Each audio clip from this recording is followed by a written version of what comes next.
दोस्तों नमस्कार, आप सभी का हमारे YouTube चैनल पर स्वागत है। तो अगर आप लोग क्लास 12 बायोलॉजी के स्टूडेंट हैं और 2023 में बोर्ड परीक्षा देने वाले हैं, ये वीडियो आप लोगों के लिए बहुत ज़्यादा महत्वपूर्ण होने वाली है, क्योंकि आज के इस वीडियो में हम लोग क्लास 12 बायोलॉजी का आपका जो चैप्टर नंबर 2 होता है, जो आपका होता है पोषक पात्रों में लैंगिक जनन, उसके जितने भी महत्वपूर्ण प्रश्न होते हैं उन सारे प्रश्नों को आज के एक ही वीडियो में करा दिया जाएगा। चाहे वो आपके महत्वपूर्ण बहुविकल्पी प्रश्न हो, चाहे आपके महत्वपूर्ण अति लघु उत्तरीय प्रश्न हो, चाहे आपके महत्वपूर्ण लघु उत्तरीय फर्स्ट टाइप तथा चाहे आपके महत्वपूर्ण लघु उत्तरीय सेकंड टाइप हो, या फिर चाहे आपके दीर्घ उत्तरीय प्रश्न हो, सारे प्रश्नों को आज के इस वीडियो में करा दिया जाएगा विद सॉल्यूशन के साथ। सभी चीज़ों को अच्छे तरीके से समझाया जाएगा, किस क्वेश्चन में आपको कितना लिखना है, किस हिसाब से लिखना है और किस प्रकार से लिखना है, ताकि आप लोग अपने बोर्ड एग्जाम में अगर वो क्वेश्चन आपके बोर्ड परीक्षा में आ जाए तो आपको जितने भी मार्क्स का हो वो सारे मार्क्स आपको किस प्रकार से मिले। तो आप लोग वीडियो के अंत तक बने रहना, सभी क्वेश्चन को अच्छे तरीके से देखना और हर एक आंसर जो भी मैं आपको कराऊंगा सभी क्वेश्चन को आप लोग अपनी कॉपी में नोट करते हुए चलना, साथ में आंसर भी लिखते हुए चलना, क्योंकि जितने भी क्वेश्चन मैं आपको कराने वाला हूँ सारे क्वेश्चन आपके बोर्ड परीक्षा में आए हुए प्रश्न हैं। लगभग 70 से 75 प्रश्न इस चैप्टर से आपके महत्वपूर्ण बनते हैं, चाहे वो बहुविकल्पी की बात कर लें हम लोग, चाहे अति लघु, चाहे आपकी लघु उत्तरीय, चाहे दीर्घ उत्तरीय, इन चारों पांचों में अगर हम लोग मिला लें तो आप लोग के लगभग 75 प्रश्न ऐसे होते हैं जो आपके बहुत ज़्यादा महत्वपूर्ण होते हैं। उन सभी प्रश्नों को हम लोग आज के एक ही वीडियो में कराने वाले। वीडियो थोड़ा सा बड़ा जरूर हो सकता है, लेकिन आप लोग वीडियो के अंत तक बने रहना अगर आपको आज के एक ही वीडियो में पूरे चैप्टर को अच्छे तरीके से तैयार कर लेना है। यानी कि बोर्ड परीक्षा आप लोग की बहुत ज़्यादा नज़दीक आ चुकी है, तो इसलिए आप लोग एक ही वीडियो में चैप्टर को समाप्त कर लीजिए अच्छे तरीके से, और साथ ही में कमेंट करके हमें बताइए कि इसी प्रकार से अगर आपको और भी चैप्टर्स के एक ही वीडियो में सारे सोल्यूशन चाहिए तो आप लोग कमेंट करके हमें बता भी सकते हैं। ठीक, तो चलिए दोस्तों वीडियो को शुरू करते हैं। बिना टाइम को वेस्ट करते हुए मैं आपको बताना चाहता हूं कि अगर आप लोग को क्लास 12 बायोलॉजी के सभी चैप्टर्स के नोट्स प्लस में इंपॉर्टेंट क्वेश्चन आंसर चाहिए तो आप लोग हमारा ग्रुप ज्वाइन कर सकते हैं। इसका चार्ज केवल 60 रुपीज़ है। इसमें आप लोग को क्लास 12 बायोलॉजी के सभी चैप्टर्स के नोट्स प्लस में आप लोगों के क्लास 12 बायोलॉजी के जितने भी चैप्टर होते हैं उन सभी के महत्वपूर्ण सारे प्रश्न जो होंगे वो सारे प्रश्न आपको इसके अंतर्गत मिल जाएंगे। जिनको भी ज्वाइन करना है डिस्क्रिप्शन में आपको मेरा व्हाट्सएप नंबर मिल जाएगा, आप लोग मुझसे मैसेज कर लेना, फिर वहाँ पे अगर आप लोग ज्वाइन करना चाहें तो ज्वाइन कर सकते हैं। ठीक, तो चलिए दोस्तों वीडियो को शुरू करते हैं। सबसे पहले हम लोग महत्वपूर्ण बहुविकल्पी प्रश्न से स्टार्ट करेंगे और महत्वपूर्ण आपके दीर्घ उत्तरीय प्रश्न तक चलेंगे।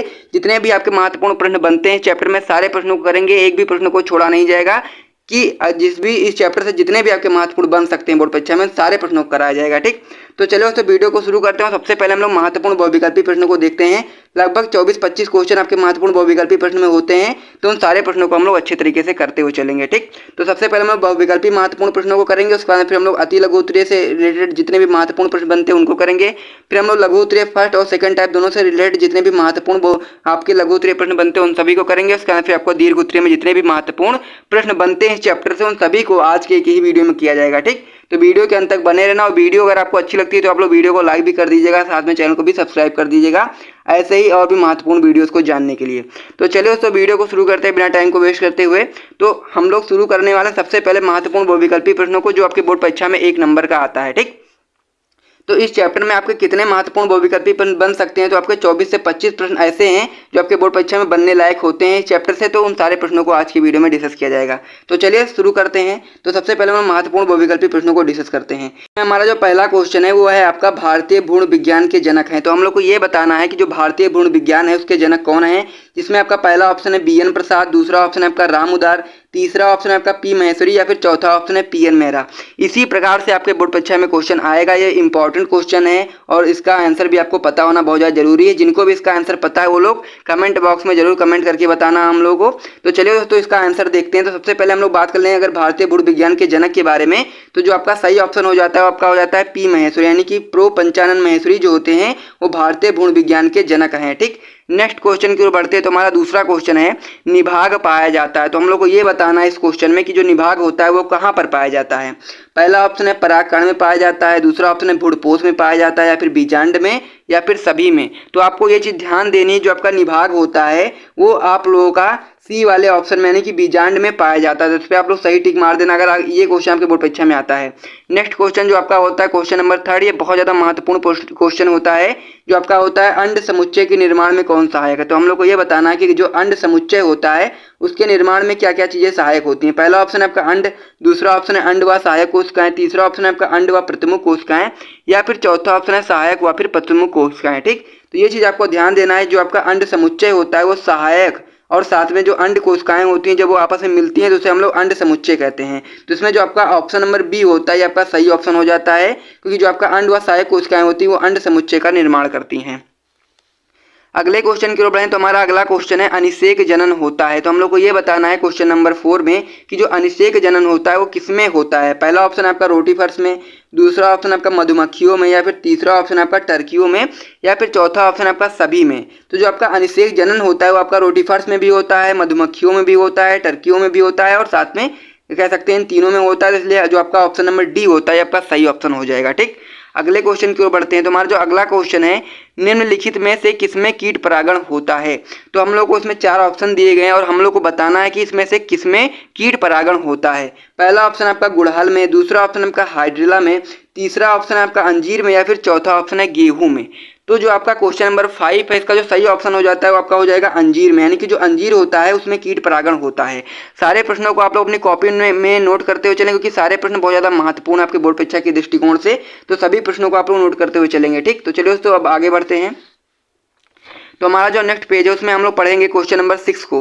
तो क्वेश्चन नंबर 6 क्या कह रहा है कि पुष्पीय पादप का कौन सा भाग अगुणित होता है, यानी कि एन होता है।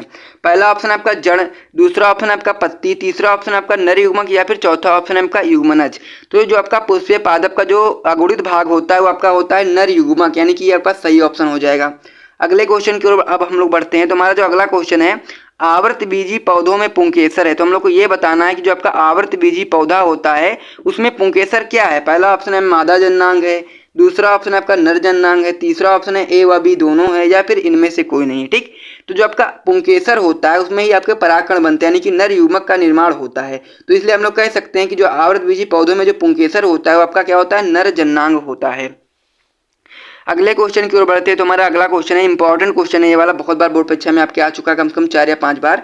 द्विनिषेचन क्रिया होती है। तो हम लोग को ये बताना है कि जो द्विनिषेचन की जो क्रिया होती है वो किसमें होती है। पहला ऑप्शन आपका शैवाल में होती है, या फिर कवक में होती है, या फिर आवर्तबीजी पौधों में होती है, या फिर अनावर्तबीजी पौधों में होती है। ठीक, तो इसमें से जो आपका सही ऑप्शन हो जाएगा वो आपका हो जाएगा आवर्तबीजी पौधों में, यानी कि सी वाला जो ऑप्शन होता है वो सही हो जाएगा। और द्विनिषेचन की जो क्रिया होती है वो आपकी आवर्तबीजी पौधों में होती है। हर एक क्वेश्चन को आप लोग कॉपी में नोट करते हुए चलें, साथ में अगर जिसको भी इसका आंसर पता है वो लोग कमेंट करते हुए चलना। ठीक, परिभ्रूणपोष की बात करें इसमें कि परिभ्रूणपोष जो होता है वो अवशेष है। तो हम लोग को ये बताना है, इसमें 4 ऑप्शन दिए गए हैं और उसमें से देख करके हमको ये बताना है कि जो परिभ्रूणपोष होता है किसका अवशेष होता है। पहला ऑप्शन है आपका बाह्य अध्यावरण का, दूसरा ऑप्शन है आपका अंत्य अध्यावरण का, या फिर तीसरा ऑप्शन आपका बीजांड द्वार का, या फिर चौथा ऑप्शन है आपका बीजांड काय का। तो इसमें से जो आपका सही ऑप्शन हो जाता है वो बीजांड काय हो जाता है, यानी कि बीजांड काय का जो अवशेष होता है परिभ्रूणपोष बीजांड काय का ही अवशेष होता है। ठीक, अगले क्वेश्चन की ओर बढ़े। तो हमारा अगला क्वेश्चन है साल्विया में परागण होता है। तो हम लोग को ये बताना है कि जो साल्विया होता है उसमें परागण होता है, कौन सा परागण होता है। इसमें आपके ऑप्शन दिए गए हैं, पहला है जल द्वारा, दूसरा होता है आपका कीटों द्वारा, या फिर तीसरा होता है वायु द्वारा, या फिर चौथा होता है इनमें से कोई नहीं। तो आप लोगों को अगर पता है तो मैं आपको बताना चाहता हूँ कि जो आपका साल्विया होता है उसमें कीटों द्वारा परागण होता है। ठीक, तो जिनको भी पता है वो लोग कमेंट कर देना। अगले क्वेश्चन की ओर बढ़े। तो हमारा अगला क्वेश्चन है बीजांड का वह स्थान जहां बीजांड वृंत जुड़ा होता है उसे कहते हैं। ठीक, तो हम लोग को ये बताना है कि बीजांड का वह स्थान जहां पर बीजांड वृंत जुड़ा होता है उसे हम लोग क्या कहते हैं। पहला ऑप्शन आपका निभाग कहते हैं, या फिर दूसरा ऑप्शन आपका नाभिका कहते हैं, या फिर माइक्रोपाइल कहते हैं, या फिर केंद्रक कहते हैं। ठीक, तो जो आपका निभाग जो आपका होता है, यानी कह सकते हैं जो नाभिका होती है, ऑप्शन नंबर बी, ये क्या होता है, बीजांड वृंत का वह स्थान होता है जहाँ पर बीजांड वृंत जुड़ा होता है, यानी बीजांड का वह स्थान होता है जहाँ पर बीजांड वृंत जुड़ा होता है, उसे हम लोग क्या कहते हैं, नाभिका कहते हैं। तो जो ऑप्शन नंबर बी है आपका सही ऑप्शन हो जाएगा। ठीक, तो 11 क्वेश्चन हम लोग कंप्लीट हो चुके हैं। अब आप लोग कमेंट करके बताओ कि कितने क्वेश्चन आप लोग को इसमें से, जिनके भी आंसर पता थे, कितने क्वेश्चन के आपको आंसर इसमें से पता थे। फिर हम लोग अगले क्वेश्चन की ओर बढ़ते हैं। तो हमारा जो अगला और 12वां क्वेश्चन है वो अब हम लोग देखते हैं। तो हमारा जो 12वां क्वेश्चन है वो है आपका बहुभ्रूणता खोजी गई। तो हम लोग को ये बताना है कि जो बहुभ्रूणता थी वो किसके द्वारा खोजी गई। इसमें से 4 ऑप्शन आपके दिए गए हैं। पहला ऑप्शन आपका लीवेनहॉक द्वारा, दूसरा ऑप्शन है आपका महेश्वरी द्वारा, या फिर तीसरा ऑप्शन है आपका लैमार्क द्वारा, या फिर चौथा ऑप्शन आपका रिचर्ड्स द्वारा। ठीक, तो यानी कि हम लोग को बताना ये है कि जो आपका बहुभ्रूणता होती है वो किसके द्वारा खोजी गई। तो इसमें जो आपका लीवेनहॉक द्वारा जो पहला वाला ऑप्शन होता है आपका सही हो जाता है, तो इसलिए आप लोग इस पे टिक मार देना। अगले क्वेश्चन की ओर बढ़े। तो हमारा अगला क्वेश्चन है पराग नलिका का अध्यावरण द्वारा बीजांड में प्रवेश कहलाता है। ठीक, यानी कि जो पराग नलिका होती है उसका अध्यावरण द्वारा क्या कह सकते हैं, जो बीजांड में जो प्रवेश होता है क्या कहलाता है। इसमें से 4 ऑप्शन दिए गए हैं, जो भी इसमें सही होगा आप लोग को बताना है। ठीक, पहला ऑप्शन आपका निभागीय युग्मन, दूसरा ऑप्शन आपका अंड द्वारा प्रवेश, तीसरा ऑप्शन आपका ए व बी दोनों, या फिर चौथा ऑप्शन आपका इनमें से कोई नहीं। ठीक, तो जो आपका 13वां वाला क्वेश्चन है इसका जो सही ऑप्शन हो जाता है इनमें से कोई नहीं, यानी कि जो इनमें से कोई नहीं है वो आपका सही ऑप्शन हो जाता है। अगले क्वेश्चन की ओर बढ़े तो हमारा अगला क्वेश्चन है, निम्नलिखित में से कौन सी कोशिका सभी प्रकार के भ्रूणकोश में पाई जाती है। ठीक, तो हम लोग को ये बताना है कि कौन सी कोशिका जो होती है वो सभी प्रकार के भ्रूणकोश में पाई जाती है। पहला ऑप्शन है इसमें आपका सहायक कोशिकाएं, दूसरा ऑप्शन है आपका अंड कोशिकाएं, तीसरा ऑप्शन है आपका प्रतिमुख कोशिकाएं, या फिर चौथा ऑप्शन है आपका इनमें से कोई नहीं। ठीक, यानी कह सकते हैं इनमें से सभी। तो इसमें से जो आपका सही ऑप्शन हो जाता है आपका हो जाता है अंड कोशिका, यानी कि जो अंड कोशिका होती है वो सभी प्रकार के भ्रूणकोश में पाई जाती है, इसलिए आप लोग बी वाले ऑप्शन पे सही टिक मार देना। ठीक, हर एक क्वेश्चन को अपनी कॉपी में नोट करते हुए चलना और हर एक क्वेश्चन को अच्छे तरीके से तैयार कर लेना, क्योंकि जितने भी मैं क्वेश्चन करा रहा हूँ ये सारे क्वेश्चन आपके बोर्ड परीक्षा में इंपॉर्टेंट हैं और बन भी सकते हैं और बने भी हैं। पिछले जो साल के जो पेपर उठा कर आप लोग देखेंगे तो आप लोग को पता चलेगा कि इनमें से सारे के सारे क्वेश्चन आपके बोर्ड परीक्षा में पिछले सालों में आ चुके हैं। ठीक, अगला क्वेश्चन है आपका कि एक प्रारूपिक आवृतबीजी परागकोश में लघु बीजाणु धानियों की संख्या होती है। तो हम लोग को ये बताना है कि जो आपका आवृतबीजी परागकोश होता है उसमें लघु बीजाणु धानियों की जो संख्या होती है वो कितनी होती है। पहला ऑप्शन आपका 1 होती है, या फिर 2 होती है, या फिर 3 होती है, या फिर 4 होती है। ठीक, तो जो आपका आवृतबीजी परागकोश होता है उसमें लघु बीजाणु धानियों की जो संख्या होती है कितनी होती है, 4 होती है। तो इसलिए आप लोग डी वाले ऑप्शन पे टिक मार देना अगर आपके बोर्ड परीक्षा में क्वेश्चन आ जाता है। ठीक, अगले क्वेश्चन की ओर बढ़े तो हमारा अगला क्वेश्चन है, एक ही पादप के एक पुष्प के पराग कणों का कह सकते हैं दूसरे पुष्प के वर्तिकाग्र तक का जो स्थानांतरण होता है वो क्या कहलाता है। यानी कहने का मतलब ये है कि आपका पादप जो है वो एक ही है, उसमें 2 पुष्प हैं और उसमें से एक पुष्प के जो परागकण है वो निकल करके दूसरे पुष्प के वर्तिकाग्र तक जा रहे हैं, तो ये स्थानांतरण जो है वो क्या कहलाता है। पहला ऑप्शन आपका स्वयुग्मन कहलाता है, या फिर सजातपुष्पी परागण कहलाता है, या फिर अनुमील परागण कहलाता है, या फिर इनमें से कोई नहीं। ठीक, तो इसमें से जो आपका सही ऑप्शन हो जाता है वो ऑप्शन नंबर बी हो जाता है, यानी कि जो सजातपुष्पी परागण होता है ये आपका सही ऑप्शन हो जाता है। तो यहाँ तक आप लोगों के 16 क्वेश्चन पूरी तरीके से समाप्त हो चुके हैं। अब हम लोग बढ़ते हैं नेक्स्ट क्वेश्चन की ओर और जितने भी आपके महत्वपूर्ण प्रश्न बनते हैं उसे अब हम लोग और देखते हैं। ठीक, तो जो आपका 17वां क्वेश्चन है वो है आपका साइकस की अधिकतर प्रजातियों में गुणसूत्रों की संख्या होती है। मैं आप लोगों को क्लास 12 बायोलॉजी की अगर बात करें तो उसमें जितने भी आपके महत्वपूर्ण प्रश्न बन सकते हैं बोर्ड परीक्षा में, उस सारे प्रश्नों को कराने की कोशिश कर रहा हूं। तो आप लोग भी थोड़ी सी मेहनत करें और हर एक क्वेश्चन को अच्छे तरीके से तैयार करें ताकि आप लोग अपने बोर्ड एग्जाम में 90 से 95% तक स्कोर कर पाए। ठीक, तो पहला ऑप्शन इसमें क्या दिया गया है, n बराबर 11, दूसरा ऑप्शन इसमें दिया गया है n बराबर 22, या फिर तीसरा ऑप्शन n बराबर 24, या फिर n बराबर 48। तो इसमें से आपको सही ऑप्शन बताना है। ठीक, तो जो साइकस की जो अधिकतर प्रजातियां होती है उसमें गुणसूत्रों की जो संख्या होती है वो n बराबर 11 होती है, चीज आपको ध्यान देना है। ठीक, अब हमारा जो अगला क्वेश्चन है द्विनिषेचन क्रिया का तात्पर्य है। तो हम लोग को ये बताना है कि जो द्विनिषेचन जो क्रिया होती है उसका तात्पर्य क्या है।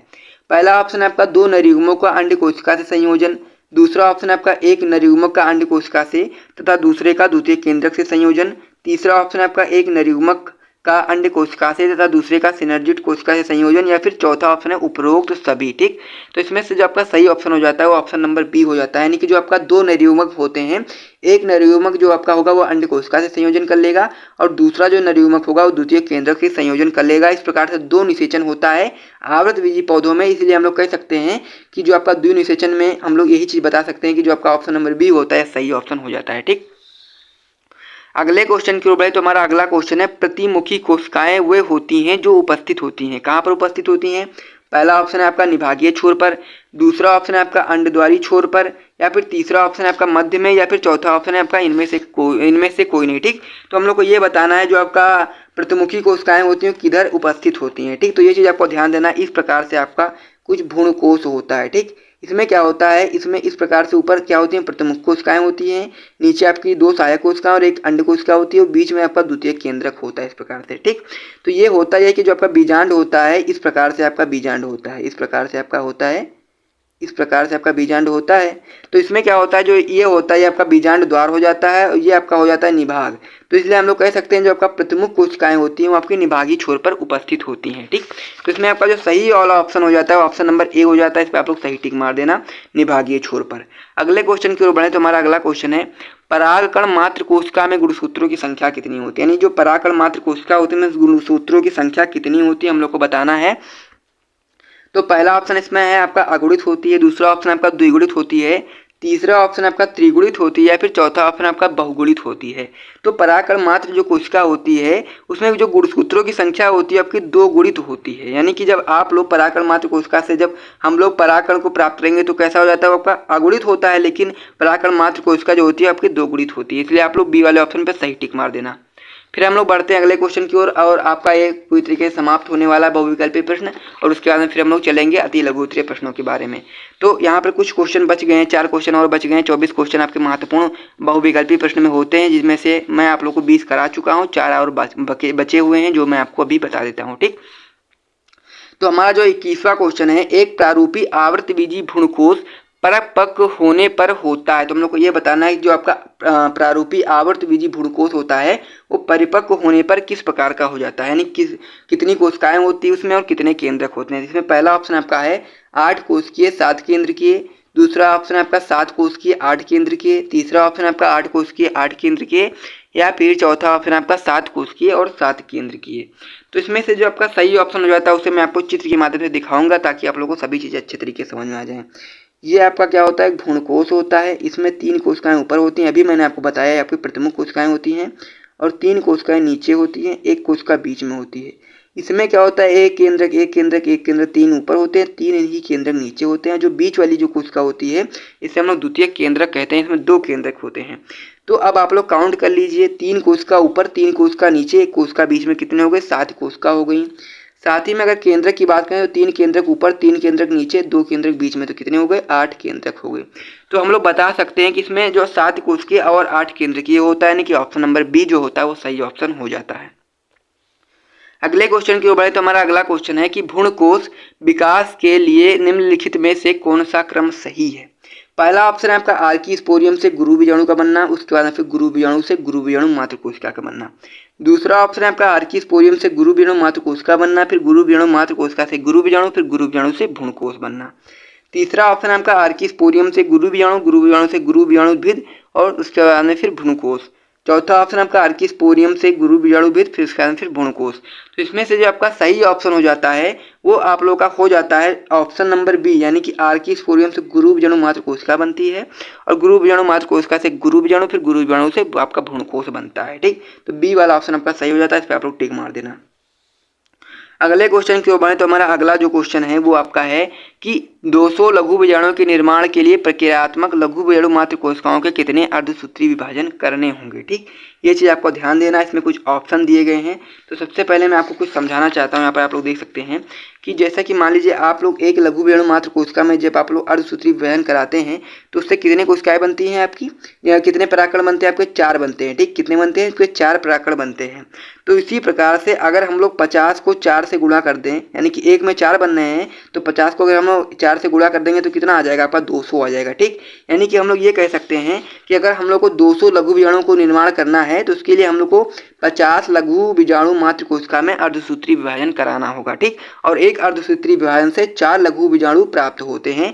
तो ऑप्शन नंबर जो बी होता है आपका सही ऑप्शन हो जाएगा। ठीक, अगले क्वेश्चन की ओर अब हम लोग बढ़ते हैं। आपका लास्ट क्वेश्चन है बहुविकल्पी प्रश्न का, और इसके बाद फिर हम लोग महत्वपूर्ण अति लघु उत्तरीय प्रश्न की ओर बढ़ेंगे। तो जो हमारा अगला क्वेश्चन है वो है आपका किसी परागकोश की बाह्यतम व सबसे भीतरी परत क्रमशः होगी, यानी कि जो आपका परागकोश होता है उसकी सबसे बाहरी परत कौन सी होती है और सबसे भीतरी परत कौन सी होती है। पहला ऑप्शन है आपका एंडोथीसियम, दूसरा ऑप्शन है आपका कह सकते हैं जो पहला ऑप्शन है आपका एंडोथीसियम और साथ में टेपिटम, दूसरा ऑप्शन है आपका एपिडमिस और एंडोडमिस, तीसरा ऑप्शन आपका एपिडमिस व मध्य परतें, चौथा ऑप्शन आपका एपिडमिस या फिर टेपिटम। ठीक, तो ये चीज़ आपको ध्यान देना है। इसमें जो आपका सही ऑप्शन हो जाता है ऑप्शन नंबर डी हो जाता है। एपिडमिस जो होती है वो परागकोश की सबसे बाह्यतम परत होती है और टेपिटम जो होती है वो परागकोश की सबसे भीतरी परत होती है। ठीक, तो ऑप्शन नंबर डी आपका सही ऑप्शन हो जाता है। अगर आप लोग को यहाँ तक वीडियो अच्छा लगा है तो आप लोग वीडियो को लाइक कर दीजिए, साथ में हर एक क्वेश्चन को अच्छे तरीके से नोट करते हुए चलना, क्योंकि क्वेश्चन बहुत ज़्यादा महत्वपूर्ण होने वाले हैं। साथ ही में हमारे channel dream light education channel को आप लोग सब्सक्राइब भी कर लेना। ठीक, तो चलिए दोस्तों अगले पेज की ओर बढ़ते हैं और जो हमारा महत्वपूर्ण अति लघु उत्तरीय प्रश्न बनता है उसे भी हम लोग समझते हैं। उसके बाद फिर हम लोग अति लघु के बाद में हम लोग पढ़ेंगे लघु उत्तरीय को, फिर उसके बाद फिर हम लोग दीर्घ उत्तरीय की ओर बढ़ेंगे। ठीक, तो चलिए दोस्तों अगले पेज की ओर बढ़ते हैं। अब हम लोग महत्वपूर्ण अति लघु उत्तरीय प्रश्नों को डिस्कस करने वाले हैं जो आपके बोर्ड परीक्षा में 1 नंबर का आता है। ठीक, तो सबसे पहले हम लोग महत्वपूर्ण बहुविकल्पी प्रश्नों को ऑलरेडी डिस्कस कर चुके हैं। अब हम लोग पढ़ेंगे महत्वपूर्ण अति लघु उत्तरीय प्रश्नों के बारे में। उसके बाद में फिर हम लोग पढ़ेंगे महत्वपूर्ण लघु उत्तरीय प्रश्नों के बारे में। हर एक क्वेश्चन को मैं आपको अच्छी तरीके से समझाऊंगा। साथ ही में आपके बोर्ड परीक्षा में अगर वो क्वेश्चन आ जाता है तो उसमें आप लोग कितना लिखना है वो भी मैं आपको अच्छी तरीके से बता दूंगा। सारा क्वेश्चन जो होगा आपको हल सहित आपको देखने को मिलेगा। ठीक, तो अगर आप लोग हमारा इस तरीके से सारी चीज़ों का पीडीएफ वगैरह चाहते हैं तो आप लोग हमारा ग्रुप ज्वाइन कर सकते हैं बायोलॉजी के लिए।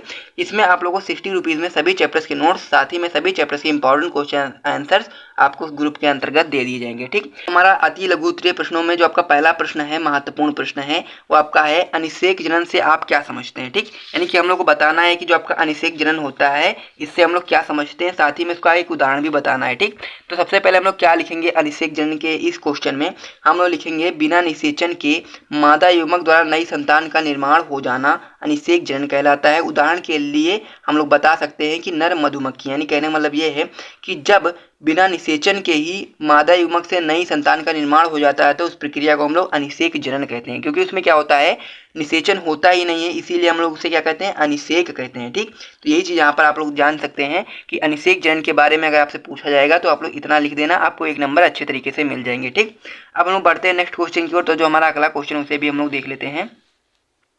तो जो हमारा अगला क्वेश्चन है, परागण को परिभाषित कीजिए। ठीक, तो हर एक क्वेश्चन को आप लोग अपनी कॉपी में नोट करते हुए चलना, क्योंकि जितने भी क्वेश्चन मैं करा रहा हूँ अगर आपने इन सारे प्रश्नों को कर लिया अच्छे तरीके से तो आप लोग अपने बोर्ड एग्जाम में 90 से 95% आराम से स्कोर कर पाएंगे, क्योंकि मैं सारे क्वेश्चन को अच्छे तरीके से कवर करते हुए चल रहा हूँ। जितने भी आपके बोर्ड एग्जाम में आने लायक प्रश्न है, साथ ही में जितने भी आपके बोर्ड एग्जाम में क्वेश्चन आ चुके हैं पहले से ही। ठीक, तो सारे प्रश्नों को आप लोग अच्छे तरीके से देखते हुए चलना है, और अगर आपको वीडियो अच्छा लग रहा है तो वीडियो को लाइक भी कर दीजिएगा। ठीक, तो परागण को परिभाषित करना है हम लोग को, तो हम लोग क्या लिखेंगे, पराग कणों का परागकोश से निकलकर मादा पुष्प के वर्तिकाग्र पर पहुंचना ही परागण कहलाता है। ठीक, तो ये चीज आप लोग लिख सकते हैं इस प्रकार से। आप लोग क्या लिखेंगे कि पराग कणों का परागकोश से मुक्त होकर मादा पुष्प के वर्तिकाग्र पर पहुंचना ही क्या कहलाता है, आपका परागण कहलाता है। ठीक, तो यहाँ पर भी आप लोग को 1 नंबर आराम से मिल जाएंगे। अगला क्वेश्चन है हमारा कि भ्रूणपोष का विकास आवृतबीजी पौधों में किस प्रक्रिया के द्वारा होता है। ठीक, ये चीज हम लोग को बतानी है, जो आपका भ्रूणपोष होता है उसका विकास आवृतबीजी पौधों में किस प्रक्रिया के द्वारा होता है। तो आप लोग आंसर में बताएंगे त्रिसंलयन की क्रिया द्वारा। ठीक, ये चीज आपको ध्यान देना है। होता ये है कि आपके दो जो आपके युग्मक होते हैं, यानी कि जो नर युग्मक होते हैं, उसमें से जो एक होता है वो आपका द्वितीय केंद्रक के साथ संलयन कर लेता है और वही आपका त्रिसंलयन कहलाता है। इसे हम लोग भ्रूणपोष कहते हैं। ठीक, तो इसलिए हम लोग बता सकते हैं कि त्रिसंलयन की जो क्रिया होती है उसके द्वारा ही भ्रूणपोष का विकास होता है। ठीक, अगला क्वेश्चन है हमारा क्वेश्चन नंबर 4, भ्रूणपोष केंद्रक का निर्माण कैसे होता है, इसमें उपस्थित गुणसूत्रों की संख्या कितनी होती है। ठीक, उसी से रिलेटेड ये वाला भी क्वेश्चन है, बहुत ही अच्छा क्वेश्चन है, इंपॉर्टेंट क्वेश्चन है। तो इसका आंसर आप लोग किस प्रकार से लिखेंगे, द्वितीय केंद्रक व एक नर केंद्रक के संलयन से भ्रूणपोष केंद्रक का निर्माण होता है। इसमें गुणसूत्रों की जो संख्या होती है वो 3n होती है, क्योंकि होता यह है जो द्वितीय केंद्रक होता है इस एक ही कोशिका में 2 केंद्रक पहले से उपस्थित होते हैं, और जब उसमें एक नर केंद्रक और भी मिल जाएगा तो क्या हो जाएगा, 3n हो जाएगा, यानी कि 3 केंद्रक हो जाएंगे। तो इसीलिए हम लोग कह सकते हैं कि जो आपका भ्रूणपोष होता है वो 3n होता है, और जब आपका द्वितीय केंद्रक और एक नर केंद्रक जब मिलते हैं तो उससे भ्रूणपोष का विकास होता है। ठीक, अगले क्वेश्चन की ओर हम लोग बढ़ते हैं। अब हमारा जो अगला क्वेश्चन है, दोहरा निषेचन को परिभाषित कीजिए। ये क्वेश्चन बहुत ज़्यादा महत्वपूर्ण क्वेश्चन है, 4 या 5 बार बोर्ड परीक्षा में आपके आ चुका है। आप लोग इसे भी अच्छे तरीके से नोट कर लेना। ठीक, तो आंसर आप लोग क्या लिखना है, मैं सारी चीज़ों को लिख करके लेकर के आया हूँ, बहुत ही मेहनत लगी है, तो आप लोग वीडियो को लाइक तो कर ही सकते हैं। तो इसमें आप लोग आंसर लिखेंगे, युग्मक संलयन के बाद दूसरा नर युग्मक ध्रुवीय कोशिका से संलयित होता है। इस क्रिया को हम लोग क्या कह सकते हैं, दोहरा निषेचन कह सकते हैं, और इस प्रकार आवृतबीजी पादपों में दोहरा निषेचन होता है। यानी कि मतलब ये है कि जो आपका 2 नर युग्मक होते हैं जिनमें से एक जो आपका नर युग्मक होता है वो अंड कोशिका से संयोजन कर लेता है, जो दूसरा बचता है वो आपका द्वितीय केंद्रक या फिर कह सकते हैं ध्रुवीय कोशिका से संयोजन कर लेता है। ठीक, जिससे क्या होता है, 2 निषेचन हो जाते हैं, जिसे ही हम लोग कह सकते हैं कि आवृतबीजी पादपों में दोहरा निषेचन होता है। ठीक, तो 5 क्वेश्चन आप लोग के अच्छे तरीके से क्लियर हो गए होंगे। अब हम लोग अगले क्वेश्चन की ओर बढ़ते हैं। तो जो हमारा अगला क्वेश्चन है, पॉलीगोनन प्रकार के भ्रूणकोश में कितने केंद्रक होते हैं। तो ये चीज़ अब हम लोग को बतानी है। पहले मैं आपको भ्रूणकोश का जो चित्र होता है उसे मैं आपको बना करके दिखा देता हूँ, ताकि आप लोग को सभी चीज़ें अच्छे तरीके से समझ में आ जाए। ठीक, तो यहाँ पर आप लोग देख सकते हैं, यहाँ पर मैं आपको बना देता हूँ। यहाँ पर क्या होता है, ये आपका क्या हो गया, भ्रूणकोश हो गया। ठीक, इसमें 3 कोशिकाएं ऊपर होती हैं, 3 कोशिकाएं नीचे होती हैं, बीच में एक कोशिका होती है, इसमें ऊपर की 3 कोशिकाओं में 3 केंद्रक होते हैं एक एक करके, और नीचे की 3 कोशिकाओं में 3 केंद्रक होते हैं एक एक करके, और जो बीच वाली कोशिका होती है इसमें 2 केंद्रक होते हैं। ठीक, यानी कहने का मतलब ये कोशिका कितनी हो गई, 3 ऊपर 3 नीचे 2 1 इसमें, यानी कि जो आपका कह सकते हैं कोशिका की अगर हम बात करें तो 7 कोशिका हो जाती हैं, और अगर हम लोग केंद्रक की बात करें तो 3 ऊपर 3 नीचे और 2 बीच में, तो कितनी हो जाएंगी कोशिका आप लोग की 8 हो जाएंगी। ठीक, तो यहाँ पर क्या हो जाएगा, सॉरी दोस्तों, क्या हो जाएगा, जो कोशिका हो जाएगी, कोशिका की बात करें तो कोशिका आपके 7 हो जाएंगी, और अगर केंद्र की बात करें तो केंद्रक आपके 8 हो जाएंगे। ठीक, तो ये चीज़ आपको ध्यान देना है। ठीक, तो यहाँ पर आप लोग बता सकते हैं कि जो आपका पालीगोनम प्रकार का जो भ्रूणकोश होता है वो 7 कोशिकीय होता है, साथ ही में 8 केंद्रकीय होता है। अगर आपसे कोई कोशिका के बारे में पूछे तो आप लोग बता देना कि 7 कोशिकीय होता है, अगर केंद्रक के बारे में पूछे तो आप बता देना 8 केंद्रकीय होता है, 8 केंद्रकीय होता है। ठीक, तो यहाँ तक आप लोग के 6 क्वेश्चन अच्छे तरीके से क्लियर हो गए हैं। अगर आपको वीडियो अच्छा लग रहा है तो वीडियो को लाइक कर दीजिए, साथ में अपने दोस्तों के साथ शेयर भी कर दीजिए। ठीक, और कमेंट बॉक्स में बताइए कि आप लोगों को इसी प्रकार से सभी चैप्टर्स की अगर आपको वीडियो चाहिए तो आप लोग कमेंट कर सकते हैं। ठीक, तो जो हमारा अगला क्वेश्चन उसे अब हम लोग देखते हैं। तो जो हमारा अगला क्वेश्चन है, अनिषेक फलन यानी कि पार्थेनोकार्पी किसे कहते हैं। ठीक, तो ये क्वेश्चन बहुत ज़्यादा महत्वपूर्ण क्वेश्चन है, और अगर आप लोग के लिए 1 नंबर के लिए अगर ये क्वेश्चन आता है, वैसे ये आपका 2 नंबर या 3 नंबर में भी आ सकता है, लेकिन अगर ये आपका 1 नंबर में आता है तो आपको इतना ही लिखना है। ठीक, यानी कि बिना निषेचन के फल निर्माण की जो प्रक्रिया होती है उसे हम लोग अनिषेक फलन कहते हैं। उदाहरण के रूप में आप लोग केला और अंगूर को देख सकते हैं, इसमें क्या होता है, इसमें निषेचन के बिना ही फल का निर्माण हो जाता है, इसीलिए हम लोग इसे अनिषेक फलन कहते हैं। ठीक, अगला क्वेश्चन क्या है हमारा, पर परागण क्या है, इससे होने वाले लाभ तथा हानि का उल्लेख कीजिए। ठीक, तो पर परागण के बारे में अब हम लोग को बताना है, और उससे होने वाले लाभ और हानि के बारे में भी हमको बताना है। ठीक, तो क्या होता है उसे अब हम लोग समझते हैं। एक ही जाति के विभिन्न, कह सकते हैं एक ही जाति के भिन्न पौधों के पुष्पों में होने वाला जो परागण होता है उसे हम लोग क्या कह सकते हैं, पर परागण कह सकते हैं। ठीक, और उसके लाभ की बात करें अगर हम लोग तो इसके द्वारा बहुत से एलील उत्पन्न होते हैं, ये आपका लाभ हो जाता है। और हानि की बात करें तो हानि में क्या हो जाता है, संतति में अवांछित लक्षण आ जाते हैं, ये आपकी क्या हो जाती है, हानि हो जाती है। ठीक, अब हम लोग बढ़ते हैं अगले क्वेश्चन की ओर। तो जो हमारा नवा क्वेश्चन है वो आपका इस प्रकार से है कि भ्रूणपोष किसे कहते हैं, और किसी एक प्रकार के भ्रूणपोष के बारे में लिखिए। ठीक, तो हम लोग को क्या बताना है, भ्रूणपोष किसे कहते हैं, यानी कि भ्रूणपोष किस प्रकार से बनता है उसकी परिभाषा को लिखना है, साथ ही में एक जो भ्रूणपोष होता है उसके बारे में भी कुछ हमको जानकारी देनी है। ठीक, तो द्विनिषेचन के दौरान जब एक नर युग्मक द्वितीय केंद्रक के साथ संलयन कर लेता है, यह मैंने आपको अभी पिछले जो पेज था उस पर भी मैंने आपको बताया था, तो क्या होता है, तो इसके कारण प्राथमिक भ्रूणपोष केंद्रक का निर्माण होता है, जिससे भ्रूणपोष का विकास होता है। ठीक, ये चीज़ आपको समझ में आ गई होगी भ्रूणपोष से रिलेटेड। अब हम लोग बात कर लेते हैं जो आपका एक प्रकार का भ्रूणपोष के बारे में हमको जानकारी देनी थी, जिसमें आप लोग पहला बता सकते हैं केंद्रकीय भ्रूणपोष, और इसी प्रकार से अगर आप लोग केंद्रकीय भ्रूणपोष ना बताना चाहें तो आप लोग कोशिकीय भ्रूणपोष भी बता सकते हैं। ठीक, यानी कि एक ही बताना है तो हम लोग केंद्रकीय भ्रूणपोष को अगर बताना चाहें तो इस प्रकार से बता सकते हैं। इसके प्राथमिक भ्रूणपोष केंद्रक का लगातार समसूत्री विभाजन होता है, परंतु भित्ति नहीं बनती, यानी कहने मतलब ये है कि 1 से 2 हो जाता है, 2 से 4 हो जाते हैं, 4 से 8 हो जाते हैं, लेकिन उसमें भित्ति जो होती है भित्ति में कोई भी विभाजन नहीं होता है। ठीक, हमारा जो अगला क्वेश्चन है अब हम लोग उसे देखते हैं। तो किन्हीं 2 आभासी फलों के नाम लिखिए, तो इसमें आप लोग आंसर बता देना। सेब और स्ट्रॉबेरी जो होते हैं वो आपके आभासी फल होते हैं या फिर असत्य फल होते हैं। अगले क्वेश्चन की ओर बढ़ें तो हमारा अगला क्वेश्चन है, एक परिपक्व परागकण में समाहित कोशिकाओं के नाम लिखिए, यानी कि कहने मतलब ये है कि जो आपका परागकण होता है जब वो परिपक्व हो जाता है तो उसमें क्या क्या चीज़ें होती हैं, उसमें जनन कोशिका होती है और कायिक कोशिका होती है। ठीक, यानी कि हमको यही चीज़ बतानी थी, जो आपका परिपक्व परागकण होता है उसमें कोशिकाओं के नाम बताने थे, तो आप लोग यहाँ पर इतना लिख देंगे, आपको पूरे मार्क्स अच्छे तरीके से मिल जाएंगे। ठीक, तो 11 क्वेश्चन हम लोग कंप्लीट हो चुके हैं। हम लोग बढ़ते हैं अगले पेज पर और भी क्वेश्चन को देखते हैं। तो हमारा जो 12वां क्वेश्चन है उसे भी हम लोग देख लेते हैं। अब क्या है हमारा 12वां क्वेश्चन, जरायुज अंकुरण किसे कहते हैं। ठीक, यानी कहने मतलब ये है कि जब आपका जरायुज अंकुरण होता है उसे हम लोग क्या कहते हैं, हम लोग कैसे कहते हैं, किसे कहते हैं। ठीक, तो ऐसे पौधे जिनमें फल मात्र पौधे से ही जुड़े रहने पर उनके बीज फलों के अंदर ही अंकुरित होने लगते हैं, इस तरह के अंकुरण को ही हम लोग क्या कहते हैं, जरायुज अंकुरण कहते हैं। ठीक, अगर आप लोग सभी क्वेश्चन को अच्छे तरीके से सॉल्व कर लेंगे, मैं गारंटी के साथ कह सकता हूँ आप लोग 90% स्कोर करेंगे, क्योंकि जितने भी क्वेश्चन आपके लिए इंपॉर्टेंट होते हैं सारे प्रश्नों को मैं करा रहा हूँ, एक भी क्वेश्चन को नहीं छोड़ रहा हूँ। ठीक, तो अगर आप लोगों का सपना है कि आप लोग अभी से तैयारी करके 90-95% स्कोर करें, तो आप लोग ये ज़्यादा से ज़्यादा बड़ी हो जाएगी तो 1.5 घंटे की वीडियो हो जाएगी, लेकिन आप लोग 1.5 घंटे की वीडियो को अगर आप लोग अच्छे तरीके से देख लेंगे और हर एक क्वेश्चन को अच्छे तरीके से सॉल्व कर लेंगे तो आप लोग डेफिनेटली इस कह सकते हैं कि जो बोर्ड परीक्षा होने वाली 2023 में डेफिनेटली आप लोग 90 से 95% स्कोर करेंगे। ठीक, जो अगला क्वेश्चन है, एक आवर्त बीजी में 400 परागकणों को उत्पन्न करने के लिए कितने अर्धसूत्री विभाजन आवश्यक होंगे। ठीक,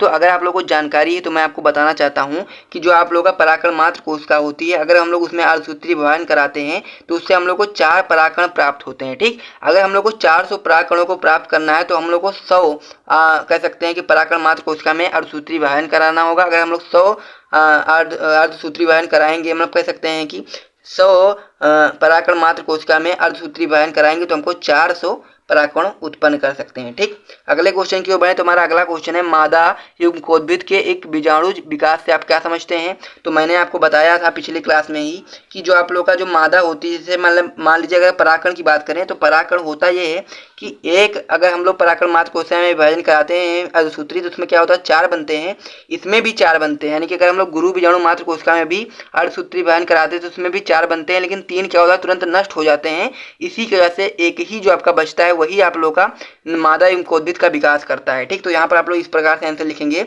कि मादा युग्मकोद्भिद सिर्फ एक ही गुरु बीजाणु से विकसित होता है तथा इसे हम लोग इसीलिए इसे हम लोग क्या कह सकते हैं, एक बीजाणुज विकास कहते हैं। ठीक, अगला क्वेश्चन है हमारा कि जलीय परागण करने वाले किन्हीं 2 पौधे के नाम लिखना है। ठीक, तो वेनिसनेरिया और हाइड्रिला जो आपका है वो जलीय परागण करने वाले 2 पौधे हैं। ठीक, अगले क्वेश्चन की ओर बढ़े तो हमारा अगला क्वेश्चन है, अगला क्वेश्चन क्या है आपका कि सेब को एक आभासी फल क्यों कहते हैं, पुष्प का कौन सा भाग फल का निर्माण करता है। ठीक, यानी कि ये बताना हम लोग को जो सेब होता है उसे हम लोग आभासी या फिर असत्य फल क्यों कहते हैं और पुष्प का कौन सा भाग जो होता है फल का निर्माण करता है। तो सेब के निर्माण में अंडाशय के अलावा पुष्प के अन्य भाग सहायता करते हैं, इसीलिए हम लोग क्या कह सकते हैं, सेब को आभासी फल कह सकते हैं। उदाहरण के रूप में आप लोग देख सकते हैं जो पुष्पासन होता है उस सेब के निर्माण में सहायता प्रदान करता है, जबकि अंडाशय को सहायता देनी चाहिए लेकिन अंडाशय की जगह पर क्या करता है वो पुष्पासन उसको सहायता देता है, जिसकी वजह से सेब का निर्माण होता है। इसीलिए हम लोग सेब को आभासी या फिर असत्य फल कहते हैं। अगला क्वेश्चन है हमारा कि सामान्य भ्रूणकोश का चित्र बनाइए। ठीक, तो होता ये है कि सामान्य जो भ्रूणकोश होता है उसमें 3 कोशिकाएं ऊपर 3 कोशिकाएं नीचे, एक कोशिका बीच में होती है, जिसे हम लोग क्या कह सकते हैं, इसे हम लोग क्या बोल सकते हैं, इसको हम लोग ध्रुवीय कोशिका बोल सकते हैं। क्या बोल सकते हैं, ध्रुवीय कोशिका या फिर द्वितीय केंद्रक भी कह सकते हैं। ठीक, तो क्या होता है इसमें यही चीज़ आप लोग को इसी प्रकार से चित्र बना देना है, जिसमें आप लोग के 3 जो ऊपर वाली कोशिकाएं होती है उसे हम लोग प्रथमुख कोशिका कहते हैं, नीचे वाली जो कोशिकाएं होती हैं अगल बगल की जो होती हैं उसे सहायक कोशिका, बीच वाली को अंड कोशिका कहते हैं और जो बीच में जो कोशिका होती है इसे हम लोग ध्रुवीय कोशिका कहते हैं। उसके अंदर जो होते हैं 2 केंद्रक होते हैं, इसलिए हम लोग इसे द्वितीय केंद्रक भी कहते हैं। ठीक, तो यहाँ तक आप लोग के 17 क्वेश्चन अच्छे तरीके से कंप्लीट हो गए हैं। अब हम लोग बढ़ते हैं नेक्स्ट पेज पर और भी अच्छे तरीके से क्वेश्चन को हल करते हैं। तो हमारा जो 18वां क्वेश्चन है उसे हम लोग देखते हैं। चैप्टर आप लोग का बड़ा था इसीलिए इसमें बहुत सारे क्वेश्चन आप लोग को देखने को मिल रहे हैं, तो आप लोग हर एक क्वेश्चन को अच्छे तरीके से सॉल्व कर लेना। आप लोगों के पास अभी भी समय है, तो इसीलिए आप लोग अगर अच्छा इसको करना चाहते हैं तो सभी क्वेश्चन को आपको सॉल्व करके जाना है, ताकि कोई भी एक ऐसा क्वेश्चन ना आए जिसे आप लोग ना कर सकें, हर एक क्वेश्चन को आप लोग सॉल्व कर सकें। तो होता ये है कि इसमें क्या क्वेश्चन पूछ रहा है, भ्रूणपोषी तथा अभ्रूणपोषी में अंतर बताइए। तो हम लोग भ्रूणपोषी और अभ्रूणपोषी में क्या क्या लिखेंगे वो आप लोग देख लीजिए। यहाँ पर इसमें भ्रूणपोष पाया जाता है, यानी कि जो आपका भ्रूणपोषी होता है इसमें भ्रूणपोष पाया जाता है तथा इनके जो बीज पत्र होते हैं वो पतले होते हैं, उदाहरण के रूप में गेहूं, मक्का। ठीक, अभ्रूणपोषी में आप लोग लिखेंगे इसमें भ्रूणपोष नहीं पाया जाता है तथा इनके जो बीज पत्र होते हैं भोजन संचयन के कारण मोटे होते हैं, उदाहरण के रूप में चना मटर लिख देना। ये क्वेश्चन आपका पूरी तरीके से कंप्लीट हो जाएगा। अगला क्वेश्चन क्या है, उभया कह सकते हैं उभय लिंगाश्रयी तथा एक लिंगाश्रयी में अंतर लिखिए। तो उभय लिंगाश्रयी क्या होता है, एक लिंगाश्रयी क्या होता है उसे भी आप लोग देख लीजिए। नर पुष्प व मादा पुष्प एक ही पौधे पर पाए जाते हैं, उसे हम लोग क्या कह सकते हैं, उभय लिंगाश्रयी। और यहाँ पर क्या है, एक लिंगाश्रयी क्या होता है उसे भी देख लीजिए। नर पुष्प व मादा पुष्प अलग अलग पौधों में पाए जाते हैं, उसे हम लोग एक लिंगाश्रयी भी कहते हैं। ठीक, अगले क्वेश्चन की ओर बढ़ते हैं हम लोग। तो जो हमारा अगला क्वेश्चन है, समकाल पक्वता तथा विभिन्न काल पक्वता में अंतर लिखिए। ठीक, तो इसमें क्या अंतर है उसे भी आप लोग देख लीजिए। समकाल पक्वता क्या होता है, भिन्न काल पक्वता क्या होता है। यदि नर व मादा जन्नांग एक ही समय पर विकसित होते हैं या फिर परिपक्व होते हैं तो उसे हम लोग क्या कह सकते हैं, समकाल पक्वता कह सकते हैं। और अगर यदि नर व मादा जन्नांग भिन्न भिन्न काल पर विकसित या परिपक्व होते हैं उसे हम लोग भिन्न काल पक्वता कह सकते हैं। ठीक, अगले क्वेश्चन की ओर बढ़ते हैं हमारा। तो अगला जो क्वेश्चन है वो है आपका 2 बीजों के नाम लिखिए जिसमें बीज के परिपक्व होने से पूर्व ही भ्रूणपोष विकासशील भ्रूण द्वारा उपभोग कर लिया, नहीं कह सकते हैं कि उसे पूरी तरीके से यूज कर लिया जाता है। ठीक, उत्तर में आप लोग चना एवं मटर का नाम बता सकते हैं।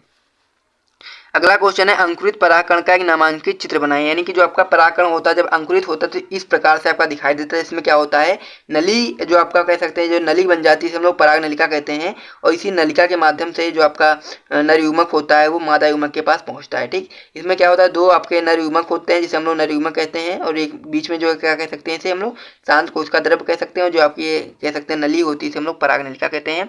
तो अगर आप लोग को ये नंबर चाहिए तो आप लोग इसी प्रकार से चित्र बना देना, आपको पूरे 1 मार्क्स मिल जाएंगे। ठीक, तो यहाँ तक आपने देख लिया तो बहुत ही अच्छे समय पे आप लोग चल रहे हैं। आप लोग मेरी कह सकते हैं कि मेरी दुआ है कि आप लोग अपने बोर्ड एग्जाम में अच्छा स्कोर करें। तो यहाँ तक 22 क्वेश्चन आप लोग के कंप्लीट हो चुके हैं। अब हम लोग कुछ क्वेश्चन और बचे हैं महत्वपूर्ण अति लघु उत्तरीय प्रश्नों में, उसके बाद फिर हम लोग पढ़ेंगे महत्वपूर्ण लघु उत्तरीय प्रश्नों को। ठीक, तो इसमें अब हम लोग का जो अगला क्वेश्चन है 23वां क्वेश्चन, वो आपका है आप युग्मन पर संक्षिप्त टिप्पणी लिखिए। ठीक, तो इसमें क्या लिखेंगे आप लोग आंसर, अंड कोशिका को छोड़कर भ्रूण कोश की किसी भी कोशिका से बिना निषेचन के जब भ्रूण का विकास होता है तो यह क्रिया जो आपकी होती है वो आपकी अपयुग्मन कहलाती है। ठीक, इस प्रकार से आप लोग इसका आंसर बता देंगे, साथ में उदाहरण आप लोग बता सकते हैं एलियम होता है। ठीक, अगला क्वेश्चन है हमारा असंग जनन तथा अनिषेक फलन में अंतर बताइए। ठीक, तो असंग जनन में भी हम लोग को क्या क्या चीजें लिखनी है वो भी मैं आपको बताऊंगा, अनिषेक फलन में क्या क्या चीजें लिखनी है वो भी मैं आपको बताऊंगा। ठीक, और अंतर आप लोग इस प्रकार से लिख सकते हैं। तो असंग जनन में आप लोग क्या लिखेंगे, आवृत बीजी पादपों में अर्धसूत्री विभाजन एवं निषेचन के बिना ही अर्थात नर व मादा युग्मक के संलयन के बिना ही भ्रूण व बीजाणु भिद का निर्माण होता है, उसे हम लोग क्या कह सकते हैं, असंग जनन कह सकते हैं। और अनिषेक फलन में क्या कह सकते हैं, पादपों में परागण या फिर कह सकते हैं एवं निषेचन के बिना ही फल का निर्माण होता है, उसे हम लोग अनिषेक फलन कह सकते हैं, उदाहरण के रूप में बीज रहित फलों का विकास। ठीक, तो 24 क्वेश्चन आप लोगों के पूरी तरीके से कंप्लीट हो गए हैं। अब इसमें लास्ट क्वेश्चन आपका बचा है, ये क्वेश्चन आप लोग कंप्लीट करेंगे, बस आप लोग के महत्वपूर्ण अति लघु उत्तरीय प्रश्न का जो टॉपिक होता है वो पूरी तरीके से समाप्त हो जाएगा। ठीक, तो ये क्वेश्चन क्या कह रहा है, लघु विजाणुधानी की सबसे भीतरी परत क्या वो कहलाती है, साथ में इसका महत्व क्या है। ठीक, तो जो लघु विजाणुधानी होती है उसकी जो सबसे भीतरी परत होती है वो आपकी होती है टेपिटम, और इसका जो मुख्य कार्य होता है वो यही होता है कि जो आपका लघु बीजाणु होता है या फिर परागकण होता है उसको पोषण प्रदान करने का कार्य करती है। ठीक, तो जितने भी आपके महत्वपूर्ण अति लघु उत्तरीय प्रश्न थे वो भी हम लोगों ने कंप्लीट कर लिया। सबसे पहले हम लोगों ने क्या क्या किया मैं आपको बता देता हूँ। सबसे पहले मैंने आप लोगों को बहुविकल्पी प्रश्न करा दिए सारे, उसके बाद फिर हम लोगों ने अति लघु उत्तरीय प्रश्नों को भी सारे कर लिया है। अब हम लोगों की बारी जो है वो आपकी है महत्वपूर्ण लघु उत्तरीय प्रश्नों को करने की, तो अब आप लोग वीडियो के साथ बने रहना। हमारी बारी है चैप्टर में महत्वपूर्ण लघु उत्तरीय प्रश्न को करने की, जो आपका बोर्ड एग्जाम में 2 मार्क्स का आता है, जो आपका लघु उत्तरीय फर्स्ट टाइप होता है। ठीक, ये फर्स्ट टाइप का होता है, फिर हम लोग सेकंड टाइप भी करेंगे, उसके बाद फिर दीर्घ उत्तरीय प्रश्न करेंगे, और इस चैप्टर के जितने भी महत्वपूर्ण प्रश्न होते हैं पूरी तरीके से कंप्लीट हो जाएंगे। ठीक, तो चलिए तो पहला क्वेश्चन देखते हैं महत्वपूर्ण लघु उत्तरीय प्रश्न फर्स्ट टाइप का। तो जो आपका पहला क्वेश्चन है वो आपका है त्रिसंलयन क्या है या कहाँ और कैसे संपन्न होता है, त्रिसंलयन में सम्मिलित केंद्रकों का नाम लिखिए। ठीक, तो सबसे पहले हम लोग क्या लिखेंगे, त्रिसंलयन के बारे में लिखेंगे। तो क्या है इसमें, जब एक नर युग्मक ध्रुवीय केंद्र को या फिर जिसे हम लोग द्वितीय केंद्र भी कहते हैं के साथ जुड़ जाता है तो यह प्रक्रिया जो होती है वो त्रिसंलयन कहलाती है। ठीक, ये चीज आपको ध्यान देना है कि जब आपका एक नर युग्मक होता है वो ध्रुवीय केंद्र को के साथ जुड़ जाता है तो वह क्रिया आपकी त्रिसंलयन कहलाती है, जिससे आपका भ्रूणपोष बनता है। ठीक, इसके बाद फिर क्या है, त्रिसंलयन भ्रूणकोश के अंदर होता है और भ्रूणकोश के अंदर होता है और भ्रूणकोश के अंदर ही आपका भ्रूणपोष का निर्माण होता है। ठीक, अगला पॉइंट है इसमें कि त्रिसंलयन में सम्मिलित केंद्रक जो होता है वो एक नर का केंद्रक होता है और 2 ध्रुवीय केंद्रक होते हैं। ठीक, टोटल कितने हो जाते हैं, यानी कह सकते हैं अगर कोई पूछ ले आपसे कि जो भ्रूणपोष होता है उसमें कितने यन होते हैं तो अगर बता देना कि 3 यन होता है, यानी कि त्रिगुणित होता है। ठीक, तो इस क्वेश्चन में आप लोग इतना लिख देंगे, आपको पूरी तरीके से 2 मार्क्स मिल जाएंगे। ठीक, अगले क्वेश्चन की ओर हम लोग बढ़ते हैं। तो जो हमारा अगला क्वेश्चन है नर युग्मकोद्भिद यानी कि आवर्त बीजी में जो आपका होता है नर युग्मकोद्भिद के विकास पर संक्षिप्त टिप्पणी हम लोग को लिखना है। ठीक, यानी कि जो आवर्त बीजी पौधे होते हैं उसमें नर युग्मकोद्भिद का किस प्रकार से विकास होता है उस पर हम लोग को संक्षिप्त टिप्पणी लिखना है। तो 2 नंबर के लिए आप लोग क्या क्या चीजें लिखनी है मैं आपको बता देता हूँ कि अगुणित परागकण या फिर कह सकते हैं लघु बीजाणु नर युग्मकोद्भिद की प्रथम कोशिका होती है और पराग नलिका एवं नर युग्मक युक्त अंकुरित परागकण को हम लोग नर युग्मकोद्भिद कहते हैं। ठीक, और जो नर युग्मकोद्भिद होता है वो 2 चरणों में होता है, जिसमें आपका जो पहला चरण होता है उसमें क्या होता है, परागण से पहले प्रथम चरण होता है और दूसरा चरण होता है आपका परागण के बाद दूसरा चरण होता है। ठीक, तो यहाँ पर 2 क्वेश्चन आप लोगों के पूरी तरीके से समाप्त हो गए हैं। अब हम लोग बढ़ते हैं अगले क्वेश्चन की ओर। तो जो हमारा अगला क्वेश्चन है, अपरिपक्व परागकोश की अनुप्रस्थ काट का नामांकित चित्र बनाइए। ठीक, तो अगर आप, जैसा कि मैंने चित्र बनाया है, अगर आप लोग चाहें तो इसी प्रकार से, जैसा कि मैंने एक जो आपका लघु विजाणुधानी होता है उसका चित्र मैंने बना दिया है, इसी प्रकार से जो आपका परागकोश होता है उसमें 4 लघु विजाणुधानियां होती हैं और इसी प्रकार से सभी में होता है। तो आप लोग इसी प्रकार से सभी में चाहें तो बना सकते हैं। मैंने आपको एक बना करके दिखा दिया, आप लोग इतना बनाएंगे तो भी आपको पूरे मार्क्स मिलेंगे। बस आप लोग को क्या करना है, बनाने के साथ साथ उसका नाम भी आप लोग को बता देना है। ठीक, तो इस प्रकार से आप लोग चित्र बना लेना। यहाँ बीच में आपका जो होता है वो समान फूल होता है, फिर समान बंडल होता है, और जो आप सबसे पहले वाली जो परत होती है उसे हम लोग बाह्य त्वचा कहते हैं, और उसके बाद में जो परत होती है उसको हम लोग अंतःस्थीसियम कहते हैं। उसके बाद फिर आपका मध्य परत होता है और उसके अंदर टेपिटम होता है, और टेपिटम के अंदर जाके आपका जो परागकण होता है वो होता है। ठीक, तो ये क्या है, आपका अपरिपक्व परागकोश की अनुप्रस्थ काट जो होती है उसका नामांकित चित्र है। जब इसमें क्या होगा कि परागकण का निर्माण पूरी तरीके से हो जाएगा तब वो आपका कैसा हो जाएगा, परागकोश आपका परिपक्व हो जाएगा। उसका भी चित्र हम लोग आगे देखेंगे। तो आप लोग इतना बना लीजिएगा और साथ ही में नीचे लिख दीजिएगा आप लोग कि अपरिपक्व परागकोश की अनुप्रस्थ काट का चित्र। ठीक, अगले क्वेश्चन की ओर बढ़ते हैं। तो हमारा अगला क्वेश्चन है, निम्नलिखित में से अंतर कीजिए। भ्रूणकोश एवं भ्रूणपोष में हम लोग को अंतर बताना है, जिसमें हम लोग 4-5 अंतर लिख देंगे तो आप लोग को पूरे मार्क्स मिल जाएंगे। ठीक, तो सबसे पहले हम लोग क्या डालेंगे, भ्रूणकोश के बारे में डालेंगे, फिर भ्रूणपोष के बारे में डालेंगे, फिर अंतर के लिए हम लोग इस प्रकार से लिख देंगे। ठीक, तो क्या लिखेंगे, सबसे पहली लाइन, या अगुणित यानी कि एन होता है, यानी कि जो भ्रूणकोश होता है कैसा होता है, अगुणित होता है। वहीं पर अगर हम लोग भ्रूणपोष की बात करें तो भ्रूणपोष आपका त्रिगुणित होता है, यानी कि 3n होता है। ठीक, फिर भ्रूणकोश का बात करें तो इसमें क्या होता है, इसका विकास क्रियाशील गुरु बीजाणु में होता है, और अगर हम लोग भ्रूणपोष की बात करें तो इसका विकास प्राथमिक भ्रूणपोष केंद्रक से होता है। ठीक, इसमें अगर हम लोग अगला लिखना चाहें तो ये लोग लिख सकते हैं हम लोग कि यह भ्रूण के विकास में सहायक होता है। साथ ही में अगर हम भ्रूणपोष की बात करें तो यह भ्रूण के पोषण में सहायक होता है, यानी कि जो भ्रूणपोष होता है उसका मेन काम ही यही होता है कि जो आपका भ्रूण हो रहा है, जो विकसित हो रहा भ्रूण होता है उसको पोषण प्रदान करने का कार्य करता है। ठीक, अगली लाइन में हम लोग लिख सकते हैं कि इसमें भोजन संचित नहीं होता, यानी कि जो भ्रूणकोश होता है इसमें भोजन संचित नहीं होता है, लेकिन जो आपका भ्रूणपोष होता है वो आपका क्या करता है, भ्रूण को पोषण प्रदान करने का कार्य करता है, इसीलिए इसमें क्या होता है, भोजन संचित होता है। ठीक, तो यहाँ तक आप लोग के 4 क्वेश्चन अच्छे तरीके से क्लियर हो गए हैं। अब हम लोग चौथे क्वेश्चन की ओर बढ़ते हैं। तो जो हमारा 5वां क्वेश्चन है वो आपका इस प्रकार से, बहुभूरता पर संक्षिप्त टिप्पणी कीजिए। इंपॉर्टेंट क्वेश्चन आंसर है। तो आप लोगों को इसमें किस प्रकार से लिखना, आप लोग ये लिख देना कि एक बीज में कई भ्रूणों का पाया जाना बहुभूरता कहलाता है। बहुत ही सिंपल सी परिभाषा है इसकी कि एक बीज में जब कई भ्रूण पाए जाएंगे तो कि वो जो आपका क्रिया हो जाएगी आपकी बहुभूरता हो जाएगी। ठीक, और बहुभूरता की जो खोज थी वो एंटोनी ल्यूवेनहॉक ने 1719 ईस्वी में संतरे के पौधे में किया था। ठीक, तो ये 3-4 चीजें हैं जो आपको समझनी है इस क्वेश्चन के अंतर्गत, यानी कि आप लोग सबसे पहले लिखेंगे कि एक बीज में कई भ्रूणों का जो पाया जाना होता है वही बहुभूरता कहलाता है। बहुभूरता की खोज एंटोनी ल्यूवेनहॉक ने 1719 ईस्वी में संतरे के पौधे में किया था। ठीक, अगला क्वेश्चन होता है आपका, केंद्रीय एवं कोशिकीय भ्रूणपोष का नामांकित चित्र बनाना है। ठीक, तो जो केंद्रीय भ्रूणपोष होता है और जो कोशिकीय भ्रूणपोष होता है उसमें हम लोग को नामांकित चित्र बनाना है। तो सबसे पहले हम लोग क्या करेंगे, कोशिकीय भ्रूणपोष का नामांकित चित्र बनाएंगे, फिर केंद्रीय भ्रूणपोष का नामांकित चित्र बनाएंगे। तो जो आपका कोशिकीय भ्रूणपोष होता है इसमें क्या होता है, इसमें जो आपका केंद्रक होता है, केंद्रक तो विभाजित होता ही, साथ में जो कोशिका द्रव्य होता है कोशिका द्रव्य भी विभाजित हो जाता है। ठीक, तो यहाँ पर आप देख पा रहे हैं पहले क्या है, एक केंद्रक था, 2 केंद्रक हुए तो उसमें क्या हुआ, कोशिका द्रव्य का विभाजन हो गया। फिर जब 4 केंद्रक हुए तब भी आप लोगों को कोशिका द्रव्य का विभाजन हो गया और 4 खंडों में हो गया। ठीक, वहीं पर हम लोग केंद्रीय भ्रूणपोष की बात करें तो इसमें क्या होता है, इसमें केंद्रक का विभाजन तो होता है लेकिन जो कोशिका भित्ति होती है उसका विभाजन नहीं होता है। ठीक, तो ये आप लोग देख सकते हैं इस प्रकार से आपका होता है। ठीक, तो इस प्रकार से अगर बोर्ड परीक्षा में आपका आता है तो इस प्रकार से आप लोग बना देना, आप लोग के पूरे मार्क्स अच्छे तरीके से मिल जाएंगे। ठीक, अगले क्वेश्चन की ओर बढ़े तो हमारा अगला क्वेश्चन है, गुरु बीजाणु जनन की संक्षेप में व्याख्या कीजिए। ठीक, ये इंपॉर्टेंट क्वेश्चन आंसर है।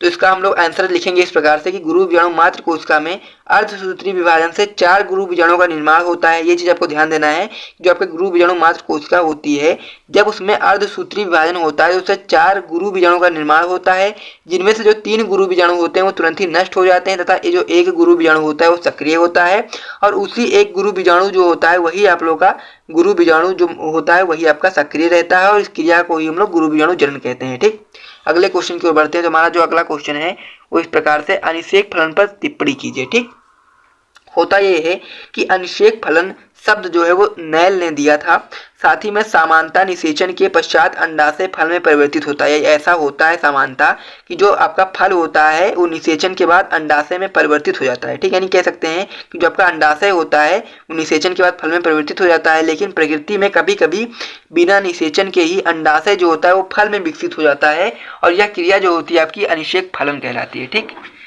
जहाँ पर आप लोग एग्जाम्पल के रूप में आप देख सकते हैं केला, पपीता, संतरा आदि में क्या होता है, अनिश्चित फलन होता है। और मैंने आपकी इसकी परिभाषा भी बता दी कि इसमें क्या होता है, इसमें ये होता है कि इसमें निषेचन के बिना ही जो आपका अंडाशय होता है वो फल में परिवर्तित हो जाता है। ठीक, अगले क्वेश्चन की ओर बढ़े तो हमारा अगला क्वेश्चन है लघु बीजाणु जनन व गुरु बीजाणु जनन में अंतर बताइए। बहुत ही ज्यादा महत्वपूर्ण क्वेश्चन है ये, तो इसका आंसर किस प्रकार से आपको बताना मैं आपको बता देता हूँ। लघु बीजाणु जनन सबसे पहले हेडिंग डालेंगे, इधर आप लोग डाल देना गुरु बीजाणु जनन। ठीक, इसमें क्या होता है, यह क्रिया पुंकेसर के पराकोष में होती है। ठीक, ये चीज आपको ध्यान देना कि जो आपका लघु बीजाणु जनन होता है वो पुंकेसर की जो पराकोष होता है उसके अंतर्गत होती है क्रिया। और वहीं पर गुरु बीजाणु जनन की बात करें तो यह क्रिया जो होती है वो बीजांड के अंदर होती है। इसमें क्या होता है, इसमें परागकण या लघु बीजाणु बनते हैं, लेकिन इसमें क्या होगा, इसमें गुरु बीजाणु या फिर भ्रूणकोष बनता है। ठीक, फिर क्या होगा, इसमें लघु बीजाणु जनन में 4 कोशिका भाग लेती है और गुरु बीजाणु जनन में एक क्रियात्मक गुरु बीजाणु मात्र कोशिका भाग लेती है। ठीक है, यानी इसमें क्या होता है, इसमें एक जब अर्धसूत्री विभाजन होता है तो 4 आपके लघु बीजाणु बनते हैं, लेकिन अगर इसमें बात करें तो इसमें क्या होगा, अर्धसूत्री विभाजन से 4 तो बनते हैं लेकिन 3 नष्ट हो जाते हैं, केवल एक ही आपका सक्रिय गुरु बीजाणु रह जाता है। ठीक, तो ये क्वेश्चन भी आपको अच्छी तरीके से समझ में आ गया होगा, तो इस प्रकार से आप लोग अपनी कॉपी में लिख देना, आपको पूरे मार्क्स आराम से मिल जाएंगे। ठीक, अब हम लोग अगले क्वेश्चन की ओर बढ़ते हैं, तो जो हमारा अगला क्वेश्चन है वो इस प्रकार से है कि स्वपरागण एवं परपरागण में अंतर बताइए। यानी कि स्वपरागण क्या होता है और परपरागण क्या होता है उसके बारे में हमको डिटेल में बताना है। ठीक, तो सबसे पहले स्वपरागण की बात करें तो एक पुष्प के परागकण के उसी पुष्प के वर्तिकाग्र पर पहुंचने की जो क्रिया होती है वो आपकी क्या कहलाती है, स्वपरागण कहलाती है। वहीं पर अगर हम लोग परपरागण की बात करें तो एक पुष्प के परागकण के उसी जाति के दूसरे पादप के पुष्प के वर्तिकाग्र पर पहुंचने की जो क्रिया होती है उसे हम लोग परपरागण कहते हैं। ठीक, इसमें जो अगला लाइन है आपका, इसमें पुष्प द्विलिंगी होते हैं, यानी कि स्वपरागण में क्या होता है, पुष्प जो होते हैं द्विलिंगी होते हैं और परपरागण में पुष्प एक लिंगी होते हैं। वहीं पर अगर स्वपरागण की बात करें, इसमें पुष्प सुगंधित व रंगीन नहीं होते हैं, और यहीं पे परपरागण में इसमें पुष्प जो होते हैं सुगंधित और साथ ही में रंगीन भी होते हैं। ठीक, अगला जो पॉइंट है इसमें माध्यम की आवश्यकता नहीं होती है स्वपरागण में, क्योंकि होता है कि उसमें जो नर पुष्प और मादा पुष्प एक ही पौधे पे होते हैं, इसलिए माध्यम की आवश्यकता नहीं होती है। लेकिन परपरागण में माध्यम की आवश्यकता होती है, क्योंकि इसमें क्या होता है, 2 पौधों के बीच में परागण होता है। ठीक, तो 10 क्वेश्चन आप लोगों के पूरी तरीके से कंप्लीट हो चुके हैं। अब हम लोग 11वें क्वेश्चन की ओर बढ़ते हैं, जो आपका महत्वपूर्ण प्रश्न है, जो आपका होता है आवृतबीजी पौधों के एक परिपक्व परागकोश की अनुपृष्ठ कात का चित्र बनाना है। ठीक, इंपॉर्टेंट क्वेश्चन है, 5-6 बार आपकी बोर्ड परीक्षा में आ चुका है, 5 से 6 बार। तो ये क्वेश्चन बहुत ज्यादा महत्वपूर्ण है। इस प्रकार से आपको चित्र बनाना है, 4 जो आपकी लघु बीजाणु धानी होती है, इस प्रकार से 4 पालियां बनी होती है, एक इधर एक इधर एक इधर एक इधर, और बीच में जब ये परिपक्व हो जाता है तो परागकण बन जाते हैं। तो इस प्रकार से परागकण आप लोग बना देना, इसको आप लोग परागकोश लिख देना, यहाँ पर समान बंटल होता है ये भी आप लोग लिख देना। ये क्या होता है, अंतः स्तर होता है, बीच में रंधक इस प्रकार से होता है। ठीक, तो इस प्रकार से आपको चित्र बनाना है, आप लोग बना लीजिए अपनी कॉपी में अच्छे तरीके से। आप लोग चाहे तो स्क्रीनशॉट भी ले सकते हैं और चाहे तो आप लोग गूगल से देख कर भी बना सकते हैं। इसी प्रकार से बनाना है, पूरे मार्क्स आपको मिल जाएंगे, 2 के 2 नंबर आपको आराम से मिल जाएंगे। ठीक, अगले क्वेश्चन की ओर बात कर रहे हैं, तो जो आपका लघु उत्तरीय फर्स्ट टाइप का जो लास्ट क्वेश्चन होता है वो आपका होता है द्विनिषेचन एवं त्रिसंलयन से आप क्या समझते हैं, संक्षिप्त वर्णन कीजिए। ठीक, ये क्वेश्चन आप लोगों का लघु उत्तरीय सेकंड टाइप में भी आ सकता है, साथ ही में आपका अति लघु में भी तो आया हुआ है क्वेश्चन है, तो ये आप लोग देख सकते हैं। अच्छे तरीके से ध्यान दीजिएगा, क्वेश्चन आपको बड़ा लग सकता है, लेकिन आप लोग को जितना मैं बता रहा हूँ सारे क्वेश्चन को आपको इसी के अनुसार लिखना है, तभी आप लोग को बोर्ड परीक्षा में पूरे मार्क्स मिलने वाले हैं। ठीक, तो सबसे पहले इसमें हम लोग आंसर लिखेंगे त्रिसंलयन का, उसके बाद फिर द्विनिषेचन का लिखेंगे। सबसे पहले क्या लिखेंगे, इसमें आवृतबीजी पादपों में भ्रूणकोश में एक अगुणित नर युग्मक अंड कोशिका से संयोजन करके द्विगुणित युग्मनज का निर्माण करता है, और साथ ही में यह जो क्रिया होती है आपकी संयुग्मन कहलाती है। और वहीं पर हम लोग बात करें जो दूसरा नर युग्मक होता है वो द्वितीय ध्रुवीय जो केंद्रक होता है उससे जुड़ जाता है, जिससे क्या होता है, प्राथमिक भ्रूणपोष केंद्रक का निर्माण होता है, जो आपका कैसा होता है, त्रिगुणित यानी कि 3 यन होता है। या प्रक्रिया ही आपकी क्या कहलाती है, त्रिसंलयन कहलाती है। ठीक, फिर आगे क्या है, इस प्रकार दोनों युग्मक जो होते हैं वो निषेचन प्रक्रिया में भाग लेते हैं, अर्थात जो निषेचन होता है वो 2 बार होता है। एक जो निषेचन होगा यहाँ पर आप लोग देख सकते हैं जो अंड कोशिका से संयोजन करेगा, और दूसरा निषेचन आपका होगा द्वितीय केंद्रक के साथ संयोजन करेगा। तो 2 निषेचन हो गए ना, तो इसीलिए इस प्रक्रिया को हम लोग 2 निषेचन कहते हैं, द्विनिषेचन कहते हैं। अर्थात संयुग्मन तथा त्रिसंलयन दोनों निषेचन के ही भाग हैं, और संयुग्मन के फलस्वरूप बना युग्मनज जो होता है वो भ्रूण का निर्माण करता है, और तथा स्त्री संलयन के पश्चात बना जो प्राथमिक भ्रूणपोष केंद्रक होता है भ्रूणपोष का निर्माण करता है और इसमें भोजन संग्रहित होता है जो भ्रूण के परिवर्धन के समय भ्रूण के पोषण में काम आता है। ठीक, तो इस क्वेश्चन में आप लोगों को इतना लिख देना, आपको पूरे मार्क्स मिल जाएंगे। ठीक, तो अब हम लोग की बारी है महत्वपूर्ण लघु उत्तरीय प्रश्न जो आपका होता है सेकंड टाइप को डिस्कस करने की। जो आपका अभी तक हम लोगों ने बहुत सारी चीजों को डिस्कस कर लिया, जिसमें सबसे पहला आपका बहुविकल्पी प्रश्न आता है, उसके बाद फिर आपका अति लघु उत्तरीय प्रश्न आता है, उसके बाद फिर आपका लघु उत्तरीय फर्स्ट टाइप आता है। अब हम लोग पढ़ेंगे लघु उत्तरीय आपका जो सेकंड टाइप होता है उसे हम लोग पढ़ेंगे, उसके बाद फिर दीर्घ उत्तरीय आपका बचेगा और फिर आप लोग का वीडियो समाप्त हो जाएगा और आपका चैप्टर भी समाप्त हो जाएगा। ठीक, तो वीडियो के अंत तक बने रहना, उस क्वेश्चन को भी अच्छी तरीके से देख लेना ताकि आप लोग अपने बोर्ड एग्जाम में अच्छा स्कोर कर पाए। हम महत्वपूर्ण लघु उत्तरीय सेकंड टाइप का क्वेश्चन करने वाले हैं जो आपके बोर्ड एग्जाम में 3 नंबर के लिए आता है। तो सारे क्वेश्चन को आप लोग अच्छे तरीके से देखना, उसका आंसर भी आप लोगों को मैं कराऊंगा, कितना लिखना है, किस प्रकार से लिखना है, ताकि आप लोगों को पूरे मार्क्स मिले। तो आप लोग वीडियो के अंत तक बने रहना। ठीक, तो इसमें जो हमारा पहला क्वेश्चन है वो आपका है, एक परागकण की सूक्ष्मदर्शीय संरचना का सचित्र वर्णन कीजिए। और साथ ही में एक और क्वेश्चन आपका इसी के साथ दिया गया है कि परागकण के अंकुरण की प्रक्रिया को उपयुक्त चित्रों द्वारा समझाइए। ठीक, तो अगर ये क्वेश्चन अगर मान लीजिए लघु उत्तरीय सेकंड टाइप में क्वेश्चन आपका आएगा तो केवल एक ही क्वेश्चन आएगा, यानी कि यहाँ से यहाँ तक का ही क्वेश्चन आएगा। ये आपका एक और क्वेश्चन अलग से है जो इसमें मैंने ऐड करके कर दिया है, इसका आंसर भी मैं आपको अलग से बताऊंगा और इसका आंसर भी मैं आपको अलग से बताऊंगा। ठीक, तो सबसे पहले हम लोग जो पहला वाला क्वेश्चन आपका है कि एक परागकण की सूक्ष्मदर्शीय संरचना का सचित्र वर्णन करना है, सबसे पहले हम लोग उसका आंसर देखते हैं कि उसमें क्या क्या चीजें हमको लिखनी है और कौन सा चित्र बनाना है, किस प्रकार से बनाना है। ठीक, तो हम लोग आंसर को देखते हैं। तो उत्तर में आप लोग को सबसे पहले क्या लिखना है कि लघु बीजाणु या परागकण नर उद्भिद की प्रथम कोशिका होती है। जैसा कि हम लोग को पता है कि लघु बीजाणु या फिर जिसे हम लोग परागकण कहते हैं वो नर उद्भिद की प्रथम कोशिका होती है जो सामान्यतः एक कोशिकीय, अगुणित, गोलाकार या फिर अंडाकार हो सकती है। ठीक, ये चीज आपको ध्यान देना है कि वो कैसी होती है, कोशिकीय होती है, साथ में अगुणित, गोलाकार या अंडाकार होती है तथा द्विस्तरीय भित्तियों से घिरी संरचना होती है। ठीक, वो संरचना किस प्रकार से होती है नीचे मैंने उसका चित्र भी बनाया, वो भी मैं आपको दिखाऊंगा। उससे पहले इसमें कुछ जो आपके चरण है उसे आप लोग पढ़ लीजिए। परागकण में निम्न 2 आवरणों से आश्रित होता है, यानी कि जो परागकण होता है वो 2 आवरणों से आश्रित होता है। इसमें पहला जो आपका आवरण होता है वो आपका होता है बाह्य चोल। तो बाह्य चोल में क्या क्या चीजें होती हैं पढ़ने लायक, उसे आप लोग देख लीजिए। या मोटा व खुरदुरा होता है या एक विशेष रासायनिक पदार्थ स्पोरोपॉलिन का बना होता है, इसके कारण ही परागकण में उच्च प्रतिरोधक क्षमता पाई जाती है। यानी कि जो स्पोरोपॉलिन जो आपका होता है बहुत ही मजबूत पदार्थ होता है। ठीक, फिर अगले पॉइंट भी और बढ़े तो हमारा जो अगला पॉइंट है इसमें जो आपका नेक्स्ट जो आपका आवरण है वो आपका है अंतःचोल। ठीक, यह पतला एवं कोमल झिल्ली सदस्य स्तर होता है या परागकण के जीव द्रव को ढके रहता है या मुख्यतः पेक्टोसेलुलोज का बना होता है। ठीक, तो यहाँ तक आप लोगों ने लिख लिया है। अब हम लोग बात कर रहे थे इसमें भी और भी कुछ महत्वपूर्ण टॉपिक हैं। बाह्य चोल आवरण में कुछ छिद्र पाए जाते हैं, यानी कि जो बाह्य चोल जो आपका ये होता है बहुत ही मजबूत जो होता है ये आपका जो परागकण होता है उसको सुरक्षा प्रदान करने का कार्य करता है। ये इसमें क्या होता है, इसमें कहीं कहीं छोटे छोटे छिद्र पाए जाते हैं जिसे हम लोग जनन छिद्र कहते हैं और यहाँ पर स्पोरोपॉलिन अनुपस्थित होता है, यानी कि जो स्पोरोपॉलिन होता है वहाँ पर अनुपस्थित होता है जिसकी वजह से वहाँ पर छिद्र बन जाता है जिसे हम लोग जनन छिद्र कहते हैं। ठीक, प्रायः द्विबीजपत्री परागकणों में 3 जनन छिद्र तथा एक बीजपत्री में 1 जनन छिद्र पाया जाता है। ठीक, यहाँ पर आप लोग चित्र देख पा रहे होंगे, ये आपका एक परागकण का चित्र है जिसमें क्या है कि जो ये ऊपर वाली जो परत आप लोग देख पा रहे होंगे कांटे की तरह समान दिखाई दे रही है, ये आप लोग का बाह्य चोल होता है। उसके अंदर वाली जो परत होती है आपकी क्या होती है, ये आपकी अंतःचोल होती है। ठीक, यहाँ पर आप लोग देख पा रहे होंगे ये आपका नली केंद्रक होता है और ये इसे हम लोग वर्धी कोशिका कहते हैं। ठीक, और जो नीचे वाली जो मैंने हरे कलर से बनाया है ये आप लोग का जनन कोशिका हो जाती है। ठीक, और जो यहाँ पर इस प्रकार से देख पा रहे हैं ये चीजें हैं जो ये इसे हम लोग जनन छिद्र कहते हैं। ठीक, यहाँ पर कुछ और चीजें लिखी गई उसे आप लोग पढ़ लीजिए।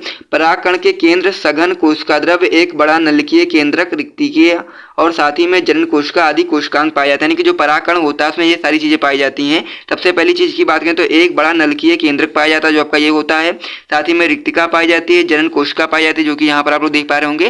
तो ये सारी चीजें आपके परागकण में पाई जाती है और परागकण की जो संरचना होती है वो इस प्रकार से होती है। ठीक, तो अगर मान लीजिए पहला वाला जो क्वेश्चन आपका होता है इस प्रकार से कि परागकण की सूक्ष्मदर्शीय संरचना का सचित्र वर्णन कीजिए, तो आप लोगों को ये सारी चीजों को लिखना है और साथ ही में इसका एक चित्र भी यहाँ पर बना देना है। ठीक, अब हम लोग बात कर लेते हैं जो आपका दूसरा क्वेश्चन होता है इसी में जो आपका होता है कि परागकण के अंकुरण की प्रक्रिया को उपयुक्त चित्रों द्वारा समझाइए। ठीक, तो अब हम लोग परागकण का जो अंकुरण की जो प्रक्रिया होती है उसे हम लोग चित्र के माध्यम से समझेंगे और साथ ही में क्या क्या चीजें उसमें लिखनी है अगर वो क्वेश्चन आपका आ जाता है वो भी अब हम लोग देखने वाले हैं। ठीक, तो इस पेज को मैं हटा देता हूँ। यहाँ पर आप लोग देख पा रहे होंगे। अब हम लोग पढ़ने वाले हैं परागकण का अंकुरण। उसका आंसर किस प्रकार से आप लोग को लिखना है, इस प्रकार से आप लोग सबसे पहले हेडिंग डाल देना आप लोग अपने आंसर में, फिर लिखना स्टार्ट करना कि लघु बीजाणु जनन के बाद परागकण में समसूत्री विभाजन होता है जिससे यह दो असमान कोशिकाओं का निर्माण करता है। ठीक, इनमें से एक जो आपकी कोशिका होती है वो बड़ी होती है, इसे हम लोग वर्धी कोशिका या फिर कायी कोशिका कहते हैं, तथा जो दूसरी छोटी कोशिका होती है उसे हम लोग जनन कोशिका कहते हैं। ठीक, और जो जनन कोशिका होती है उसी से आपके जो नर युग्मक होता है उसका निर्माण होता है। ठीक,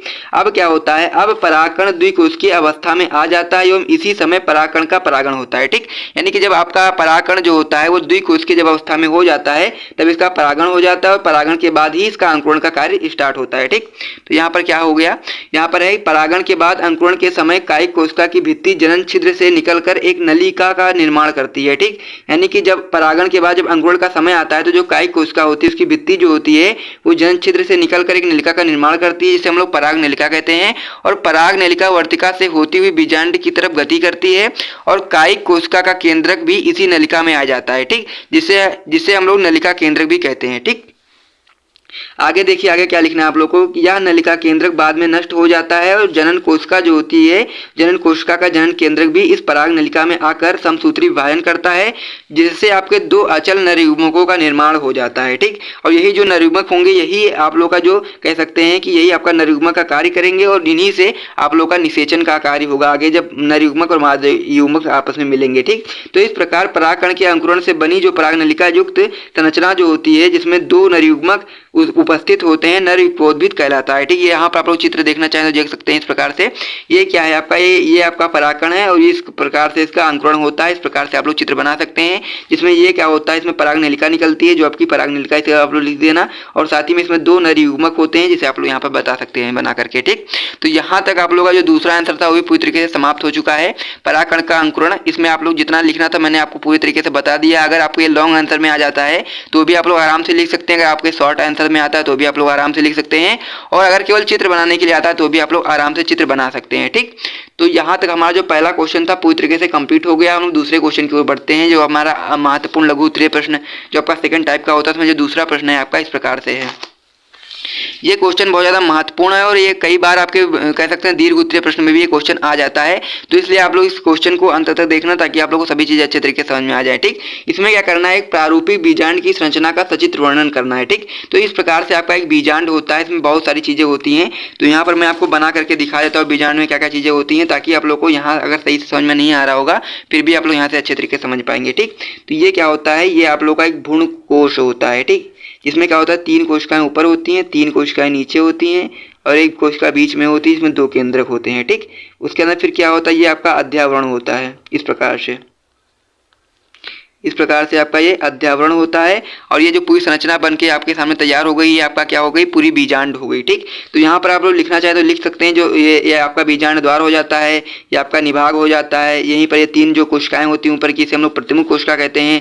नीचे की जो तीन कोशिकाएं होती हैं जिसमें अगल बगल की जो कोशिका होती है उसे हम लोग सहायक कोशिका कहते हैं और बीच वाली कोशिका को हम लोग अंड कोशिका कहते हैं। जो बीच वाला जो ये कह सकते हैं जो कोशिका होती है इसे हम लोग ध्रुवीय कोशिका या फिर द्वितीय केंद्रक भी कहते हैं।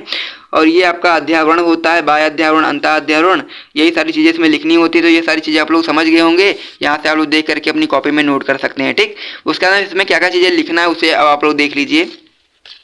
तो इसमें क्या लिखना है, बीजांड एक अंडाकार सफेद संरचना होती है जो पुष्प के अंडाशय के अंदर मृदुतक अपरापद उत्पन्न होता है। ठीक, इसके विभिन्न भाग होते हैं, इसमें जो भाग होते हैं सारे भाग को हम लोग अच्छे तरीके से एक्सप्लेन करने वाले हैं। तो इसमें सबसे पहला जो भाग होता है इसमें आपका होता है बीजांड वृंत। यहाँ पर आप लोग देख पा रहे होंगे ये आपका बीजांड वृंत होता है। ठीक, तो इसमें क्या लिखना है हम लोग को, यह बीजांड का वह भाग होता है जिसके द्वारा यह अपराध से जुड़ा होता है और बीजांड पर उपस्थित यह बिंदु जहाँ बीजांड वृंत इसके संपर्क में आ जाता है हाइलम या फिर नाभिका कहलाता है। ठीक, यानी कि जो बीजांड होता है जिस बिंदु से बीजांड वृंत से जुड़ा होता है उसे हम लोग क्या कहते हैं, उसे हम लोग हाइलम या फिर नाभिका कहते हैं। ठीक, नेक्स्ट पॉइंट इसमें आपका आता है अध्यावरण के बारे में। तो अध्यावरण में क्या क्या चीज़ आपको पढ़नी उसे आप लोग देख लीजिए। ये बीजांड का एक या दो स्तरीय उपचर्म युक्त बाह्य स्तर कहलाता है, यानी कि जो आप लोग यहाँ पर संरचना देख पा रहे होंगे ये आपका क्या है, अध्यावरण है। ये आपका एक स्तरीय भी हो सकता है, दो स्तरीय भी हो सकता है। ठीक, इसमें एक छोटा छिद्र बीजांड द्वार पाया जाता है। बीजांड द्वार का जो विपरीत छोर होता है उसे हम लोग निभाग कहते हैं। ठीक, तो यहाँ पर आप देख पा रहे होंगे यहाँ पर एक छोटा छिद्र पाया जा रहा है जिसे हम लोग बीजांड द्वार कहते हैं, और उसके जस्ट अपोजिट जो साइड होती है उसे हम लोग निभाग कहते हैं। यहाँ पर आप लोग समझ गए होंगे। उसके बाद आपका नेक्स्ट पॉइंट आता है बीजांड काय के बारे में। तो बीजांड क्या है, क्या होता है, इसे भी आप लोग समझ लीजिए।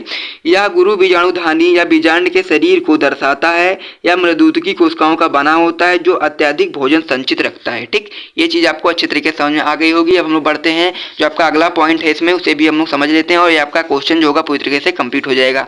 अगर आपने नोट नहीं किया तो नोट कर लीजिए, यहाँ पर मैं आपको दिखा देता हूँ। उसके बाद फिर हम नेक्स्ट पेज पे चलते हैं। तो अब हम लोग इसमें जो आपका अगला पॉइंट होता है वो आपका होता है भ्रूणकोश। तो भ्रूणकोश में क्या क्या चीज़ आपको ध्यान देनी, भ्रूणकोश बहुत ज़्यादा महत्वपूर्ण भी होता है। तो इसमें क्या क्या चीज़ आपको लिखनी है, इसमें लिखना है आपको, यह गुरु बीजाणुधानी में धसी लगभग अंडाकार युग्मकोद्भिद संरचना होती है। भ्रूणकोश अत्यधिक पतले पेक्टोसेल्यूलोज स्तर द्वारा घिरा होता है और अंदर की या 7 कोशिकाओं युक्त होता है। ठीक, एक द्विगुणित केंद्रीय, एक आपका होता है द्विगुणित केंद्रीय ध्रुवीय कोशिका होती है। 3 आपके अगुणित बीजांडद्वारी कोशिकाएं होती हैं, साथ ही में 3 आपके निभागी कोशिकाएं होती हैं। और बीजांडद्वारी कोशिकाएं जो होती हैं, एक उसमें से जो बड़ी कोशिका होती है हम लोग अंड कोशिका कहते हैं, और अगल बगल की जो कोशिकाएं होती हैं उसे हम लोग सहायक कोशिकाओं के साथ अंड उपकरण या फिर अंड समुच्चय का निर्माण करती हैं। निभागी कोशिकाएं प्रतिमुखी कोशिकाएं भी कहलाती हैं। ठीक, यानी कि जो आपका भ्रूणकोश होता है उसमें 7 कोशिकाएं होती हैं। यहाँ पर आप लोग देखना चाहें तो देख सकते हैं। यहाँ पर इसमें कितनी कोशिकाएं होती है, इसमें 7 कोशिकाएं होती हैं और 8 केंद्रक होते हैं। यानी कि 1 2 3 ऊपर कोशिका, 3 नीचे कोशिका, एक बीच में कोशिका, 7 हो गई। और केंद्रक की बात करें तो सभी कोशिकाओं में एक केंद्रक होता है, लेकिन जो बीच वाला कोशिका होती है इसमें 2 केंद्रक होते हैं। तो इस प्रकार से आपके 8 केंद्रक हो जाते हैं। तो ये जो क्वेश्चन आपका सेकंड वाला था पूरी तरह से कंप्लीट हो गया है। अगर ये क्वेश्चन आपके बोर्ड एग्जाम में आ जाता है, ये कई बार आपके दीर्घ उत्तरीय में भी आता है, लघु उत्तरीय में भी आता है, साथ में आपका अति लघु में भी आ जाता है चित्र वगैरह बनाने के लिए। तो आप लोग अच्छे तरीके से समझ गए होंगे कितना आप लोगों को लिखना है और किस प्रकार से आपको चित्र बनाना है, ताकि आपको पूरे मार्क्स मिल जाएंगे। ठीक, अब हम लोग नेक्स्ट क्वेश्चन की ओर बढ़ते हैं। जो हमारा अगला क्वेश्चन है क्वेश्चन नंबर 3, उसे अब हम लोग देखते हैं। तो हमारा जो अगला क्वेश्चन है वायु परागण पर टिप्पणी कीजिए, ये भी आपका इंपॉर्टेंट क्वेश्चन आंसर है। इसमें हम लोग देखते हैं इसका उत्तर किस प्रकार से आपको लिखना है। वायु परागण सबसे पहले आपको हेडिंग डालना है। पुष्पों में वायु द्वारा होने वाले पर परागण को ही हम लोग वायु परागण कहते हैं, और ऐसे पुष्पों को वायु परागित पुष्प कहते हैं। यानी कि जिस पुष्प में वायु द्वारा परागण होता है उसे हम लोग वायु परागित पुष्प कहते हैं। वायु परागित पुष्पों में कुछ विशेषताएं पाई जाती हैं जो निम्नलिखित हैं। ठीक, उसमें क्या क्या विशेषताएं पाई जाती हैं आप उसे भी देख लीजिए। ठीक, इसमें सबसे पहली जो विशेषता पाई जाती है, वायु परागित पुष्प छोटे होते हैं, साथ ही में आकर्षण रहित होते हैं तथा एक लिंगी होते हैं। ठीक, नेक्स्ट विशेषता इसमें होती है बाह्य दल एवं दल या तो बहुत छोटे होते हैं या फिर होते ही नहीं है। ठीक, जिससे क्या होता है ये पराग कणों और वर्तिकाग्र के बीच में रुकावट न बन सके।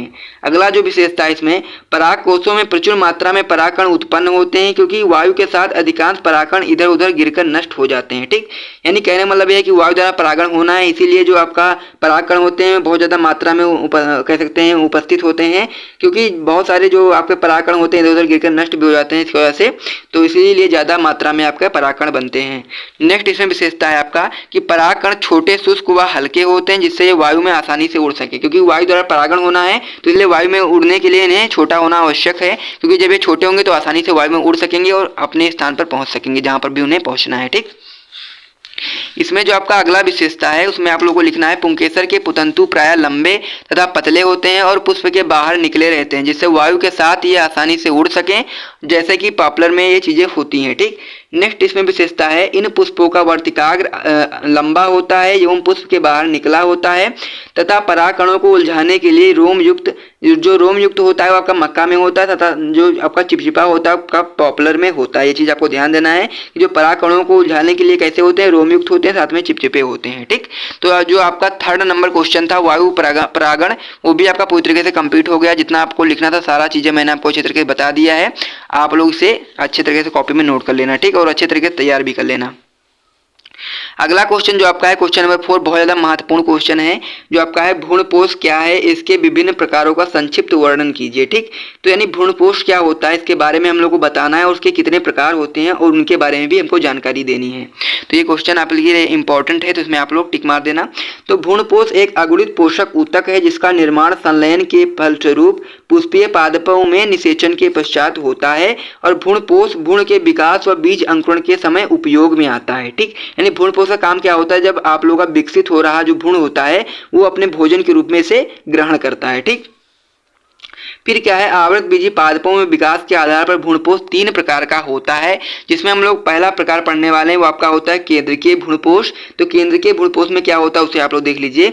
इस प्रकार के भ्रूणपोष में केंद्रक विभाजित होता है लेकिन कोशिका भित्ति का निर्माण नहीं होता है। ठीक, यानी होता यह है कि इस प्रकार के जो भ्रूणपोष होता है इसमें केवल केंद्रक विभाजित होता है लेकिन कोशिका भित्ति का निर्माण नहीं होता है। प्राथमिक भ्रूणपोष केंद्रक से सूत्री विभाजन द्वारा अनेक केंद्रकों का निर्माण होता है और बहुत से केंद्रक और कोशिका द्रव इसमें भर जाते हैं। पॉलीपेटेली वर्ग के सदस्यों में इस प्रकार का भ्रूणपोष पाया जाता है। तो अगर केंद्र के भ्रूणपोष के बारे में आपको कोई भी जानकारी प्राप्त करनी है तो आप लोग यहाँ से देख सकते हैं, इतना आप लोग नोट कर लेना। ठीक, अगला जो आपका भ्रूणपोष होता है आपका होता है कोशिकीय भ्रूणपोष। तो इसमें आप लोग क्या लिखना है, इस प्रकार के भ्रूणपोष निर्माण में भ्रूणपोष केंद्रक के प्रत्येक विभाजन के पश्चात कोशिका भित्ति का निर्माण हो जाता है, जिसे हम लोग कह सकते हैं कि गैमोपेटेली वर्ग में इस प्रकार का भ्रूणपोष पाया जाता है। ठीक, तो यहाँ भी आप लोगों को अच्छी तरीके से समझ में आ गया होगा। तो यहाँ तक आप लोग के जो आपके 2 प्रकार के भ्रूणपोष थे वो पूरी तरीके से हम लोगों ने देख लिया है। अब हम लोग तीसरे प्रकार की भ्रूणपोष की ओर चलते हैं। ठीक, तो जो हमारा तीसरा प्रकार का जो भ्रूणपोष होता है जिसे हम लोग कहते हैं माध्यमिक भ्रूणपोष, इसमें आप लोग क्या क्या चीजें लिखनी है उसे आप लोग देख लीजिए। यह केंद्रकीय व कोशिकीय भ्रूणपोषों के बीच की अवस्था है। इसमें भ्रूणपोष केंद्रक के प्रथम विभाजन के पश्चात कोशिका भित्ति का निर्माण होता है, परंतु इसके बाद मुक्त केंद्रक विभाजन पाया जाता है। ठीक, उदाहरण के रूप में आप लोग बता सकते हैं एरीमूरस में इस प्रकार का भ्रूणपोष पाया जाता है। अब यहाँ पर चित्र की बात करें तो इसमें आप लोग का पहला जो चित्र बना है यहाँ पर ये आपका केंद्रकीय भ्रूणपोष। इसमें आप लोग देख पा रहे होंगे कि केंद्रक में तो विभाजन हो रहा है लेकिन कोशिका भित्ति में विभाजन नहीं हो रहा है, तो इसलिए आपका क्या होता है, ये आपका केंद्रकीय भ्रूणपोष होता है। वहीं पे अगर हम कोशिकीय भ्रूणपोष की बात करें तो इसमें क्या हो रहा है, केंद्रक का विभाजन तो हो ही रहा है, साथ ही में कोशिका का भी विभाजन हो रहा है। नहीं कह सकते कोशिका भित्ति जो है उसका भी विभाजन हो रहा है और हर एक कोशिका बन जा रही है। ठीक, तो ये आपका क्या हो सकता है, ये आपका कोशिकीय भ्रूणपोष हो जाता है। वहीं पे अगर हम माध्यमिक भ्रूणपोष की बात करें तो इसमें क्या होता है, इसमें केंद्रक विभाजन भी होता है, कोशिका विभाजन भी होता है। ठीक, यानी कि इसे हम लोग कह सकते हैं कि आपका जो कोशिकीय विभाजन होता है और केंद्रकीय विभाजन होता है उसके बीच की अवस्था है ये। ठीक, तो यहाँ तक आप लोगों ने समझ लिया होगा। जो भ्रूणपोष था उसके बारे में पूरी जानकारी मैंने आपको दे दी कि भ्रूणपोष अगर आपका क्वेश्चन आ जाता है कि भ्रूणपोष क्या है उसके बारे में लिखिए, साथ ही में उसके विभिन्न प्रकारों का भी संक्षिप्त में वर्णन कीजिए। तो आप लोगों को इस प्रकार से इसका आंसर लिखना है। सबसे पहले ये सारी चीज आपको बता देनी है, तीनों प्रकार के भ्रूणपोष के बारे में जानकारी दे देनी है, उसके बाद फिर आपको उसका चित्र भी बना देना है इस प्रकार से, ताकि आप लोगों को पूरे मार्क्स मिल जाए। ठीक, तो 4 क्वेश्चन हम लोग के पूरी तरीके से कंप्लीट हो चुके हैं। हमारा जो 5वां क्वेश्चन है उसे अब हम लोग देखते हैं। तो जो हमारा 5वां क्वेश्चन है बहुत ही इंपॉर्टेंट क्वेश्चन आंसर है। ये आप लोग के बोर्ड एग्जाम में बहुत बार क्वेश्चन आ चुका है कि बहुभ्रूणता किसे कहते हैं या कितने प्रकार की होती है तथा व्यावसायिक स्तर पर इसका लाभ क्या होता है। ठीक, होता है कभी कभी क्वेश्चन इस प्रकार से आता है कि बहुभ्रूणता किसे कहते हैं या कितने प्रकार का होता है, केवल इतना ही आता है। या फिर कभी कभी ऐसा आ जाएगा कि बहुभ्रूणता किसे कहते हैं, व्यावसायिक स्तर पर इसका क्या लाभ है। यानी कि तीनों प्रकार का अगर क्वेश्चन किसी प्रकार से आपका क्वेश्चन बोर्ड एग्जाम में आ जाएगा तो मैं आपको आंसर बता दूंगा किस प्रकार से आपको लिखना है। सबसे पहले हम लोग को बहुभ्रूणता के बारे में लिखना है। तो होता यह है कि कभी कभी एक ही बीज में एक से अधिक भ्रूण विकसित हो जाते हैं, इसे हम लोग बहुभ्रूणता कहते हैं। ठीक, यानी होता है कभी कभी जब एक ही बीज में बहुत सारे भ्रूण विकसित हो जाते हैं तो उसे हम लोग बहुभ्रूणता कहते हैं। बहुभ्रूणता की खोज सबसे पहले सन 1719 ईस्वी में लुईविन हॉक ने संतरे के पादपों में की थी। ठीक, कुछ पादपों में युग्मनज कई खंडों में विभाजित हो जाता है और प्रत्येक खंड से एक भ्रूण का विकास होता है, इसे विदलन बहुभ्रूणता कहते हैं। और इस प्रकार की बहुभ्रूणता नग्न बीजी पादपों जैसे पाइनस में पाई जाती है। ठीक, अब क्या है, अब हम लोग को जो बहुभ्रूणता है उसके प्रकारों के बारे में पढ़ना है। तो सनाप 1929 के अनुसार बहुभ्रूणता 2 प्रकार की होती है। इसमें हम लोग को 2 प्रकार की बहुभ्रूणता के बारे में पढ़ना है, उसके फिर हम लोग बहुभ्रूणता के उपयोग को भी पढ़ेंगे। ठीक, तो सबसे पहले हम लोग बहुभ्रूणता के जो 2 प्रकार है, इसमें जो पहला प्रकार आपका होता है वास्तविक बहुभ्रूणता, उसके बारे में समझ लेते हैं। तो जब कभी या कह सकते हैं जब सभी भ्रूण एक ही भ्रूणकोश की विभिन्न कोशिकाओं से बनते हैं, इस स्थिति को वास्तविक बहुभ्रूणता कहते हैं। या 3 प्रकार से हो सकती है। इसमें पहला प्रकार आपका होता है कि युग्मनज के विदलन के कारण उत्पन्न हुए भ्रूण, ये आपका पहला प्रकार होगा। दूसरा प्रकार आपका होता है भ्रूणकोश की अन्य कोशिका के अतिरिक्त किसी अन्य कोशिका जैसे सहायक कोशिका अथवा प्रतिमुख कोशिका से उत्पन्न हुए भ्रूण। ठीक, अगला जो प्रकार होता है इसमें अध्यावरण अथवा बीजांड का कि किसी कोशिका से उत्पन्न हुए भ्रूण। तो इस प्रकार से जो आपका वास्तविक बहुभ्रूणता थी वो मैंने आपको बता दी किस प्रकार से आपको लिखना है। तो ये नोट करना चाहिए, आप लोग नोट कर लें, फिर हम लोग नेक्स्ट जो आपकी बहुभ्रूणता उसे आप लोग उसे समझेंगे। ठीक, तो जो हमारा अगला होता है वो आपका होता है कूट बहुभ्रूणता। तो इसमें क्या लिखना है आप लोगों को कि सभी भ्रूण बीजांड के अलग अलग भ्रूण कोषों या स्थानों पर बनते हैं, इस स्थिति को कूट बहुभ्रूणता कहते हैं। या 3 प्रकार का हो सकता है, यानी कि जो आपकी वास्तविक बहुभ्रूणता होती है वो भी 3 प्रकार की हो सकती है और कूट बहुभ्रूणता होती है भी आपकी 3 प्रकार की हो सकती है। इसमें पहला प्रकार आपका होता है एक ही लघु बीजाणु मात्र कोशिका से उत्पन्न बहुत से भ्रूणकोश। दूसरा प्रकार आपका होता है विभिन्न लघु बीजाणु मात्र कोशिकाओं से उत्पन्न बहुत से भ्रूणकोश, और तीसरा प्रकार आपका होता है अपबीजाणुक भ्रूणकोश। ठीक, तो यहाँ तक आप लोगों ने अच्छे तरीके से समझ लिया है कि अगर मान लीजिए क्वेश्चन आपका आ जाता है कि बहुभ्रूणता किसे कहते हैं, तो सबसे पहले मैंने आपको बता दिया कि बहुभ्रूणता किसे कहते हैं, उसके बाद फिर इनके प्रकारों के बारे में भी आपको मैंने अच्छे तरीके से बता दिया। तो अगर आप लोगों से इतना क्वेश्चन आ जाता है तो आप लोग आराम से बता सकते हैं।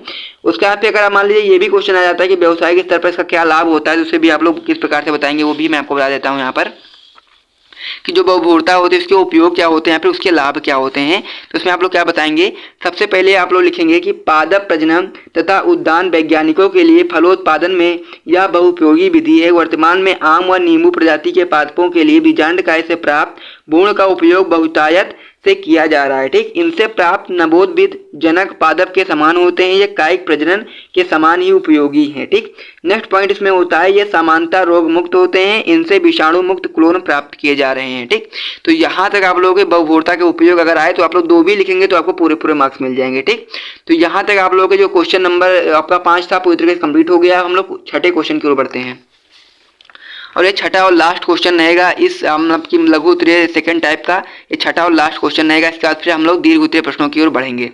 तो जो हमारा छठा क्वेश्चन है, बीजों की प्रकीर्णन विधि का उल्लेख कीजिए अथवा फल एवं बीजों के प्रकीर्णन का महत्व बताइए। ठीक, तो इसमें आप लोग किस प्रकार से आंसर लिखना मैं आपको बताता हूँ। सबसे पहले आप लोग लिखना है कि बीजों का मात्र पादपों से दूर दूर फैलना प्रकीर्णन कहलाता है। बीजों के प्रकीर्णन निम्नलिखित प्रकार से होते हैं, यानी कि बीजों का क्या है, मात्र पादपों से दूर दूर फैलना ही क्या कहलाता है, आपका प्रकीर्णन कहलाता है। और बीजों के प्रकीर्णन निम्नलिखित प्रकार के हो सकते हैं। सबसे पहला प्रकार आपका होता है वायु द्वारा प्रकीर्णन। ठीक, तो इसमें हम लोग क्या लिखेंगे, सूक्ष्म और हल्के बीज जो होते हैं जैसा कि आपको यहाँ सिंकोना टर्मिनेलिया हो गया, ये वायु द्वारा परागित हो जाते हैं, कह सकते हैं वायु द्वारा प्रकीर्णित हो जाते हैं। ठीक, फिर आपका इसमें नेक्स्ट पॉइंट है सपच फल एवं बीज जैसे कि पाइनस, मोरिगा, साल, असर, मधुलता आदि। नेक्स्ट आपका होता है पैरासूट जैसे कि मदार, आर्किड आदि। संवेदन की बात करें तो जैसे कि हसनता, एंटीराइनम आदि। बेलने की बात करें तो जैसे साल, 16, चौलाई आदि। तो इसमें वायु द्वारा प्रकीर्णन में अगर आप लोग 2 पॉइंट लिख देंगे और उसके बाद फिर हम लोग नेक्स्ट पॉइंट पे बढ़ जाएंगे तो भी आप लोगों को पूरे मार्क्स मिलेंगे। यहाँ पर मैंने अच्छे तरीके से आपको लिख दिया है ताकि जो भी आपको इजी लगे इसमें से 2 या 3 आप लोग अच्छे तरीके से याद कर लेना। ठीक, फिर क्या है, जो प्रकीर्णन होता है वो जल द्वारा भी हो सकता है। तो जल द्वारा किस प्रकार से प्रकीर्णन होता है, जैसे कि कुमुदनी और कमल में क्या होता है, जल द्वारा प्रकीर्णन होता है। वहीं पे अगर हम लोग प्रकीर्णन की बात करें तो विस्फोट द्वारा भी हो सकता है, जंतुओं द्वारा भी हो सकता है।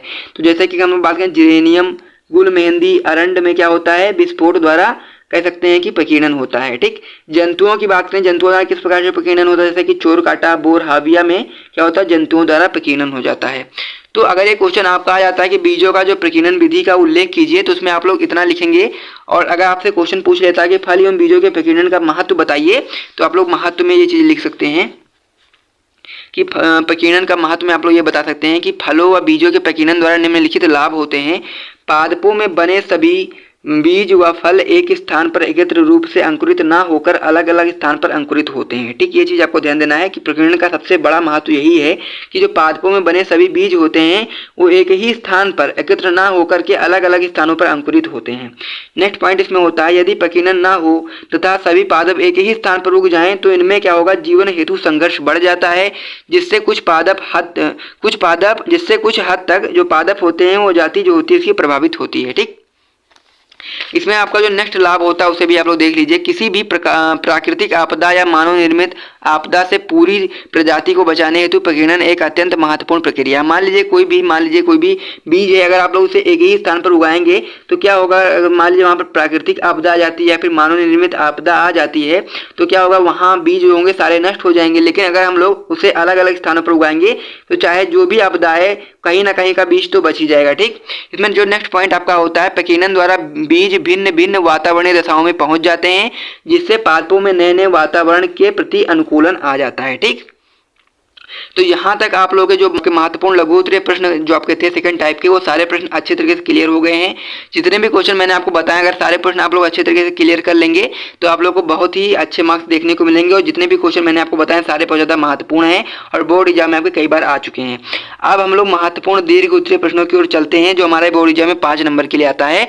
उसमें किस प्रकार से क्वेश्चन आपका आता है, कितना आपको आंसर लिखना रहता है, सारी चीज़ें को हम लोग समझने वाले हैं दीर्घ उत्तरीय प्रश्न में। ठीक, तो अगर आपको वीडियो अच्छा लग रहा है तो वीडियो को लाइक कर दीजिए, साथ में चैनल को भी सब्सक्राइब कर दीजिए।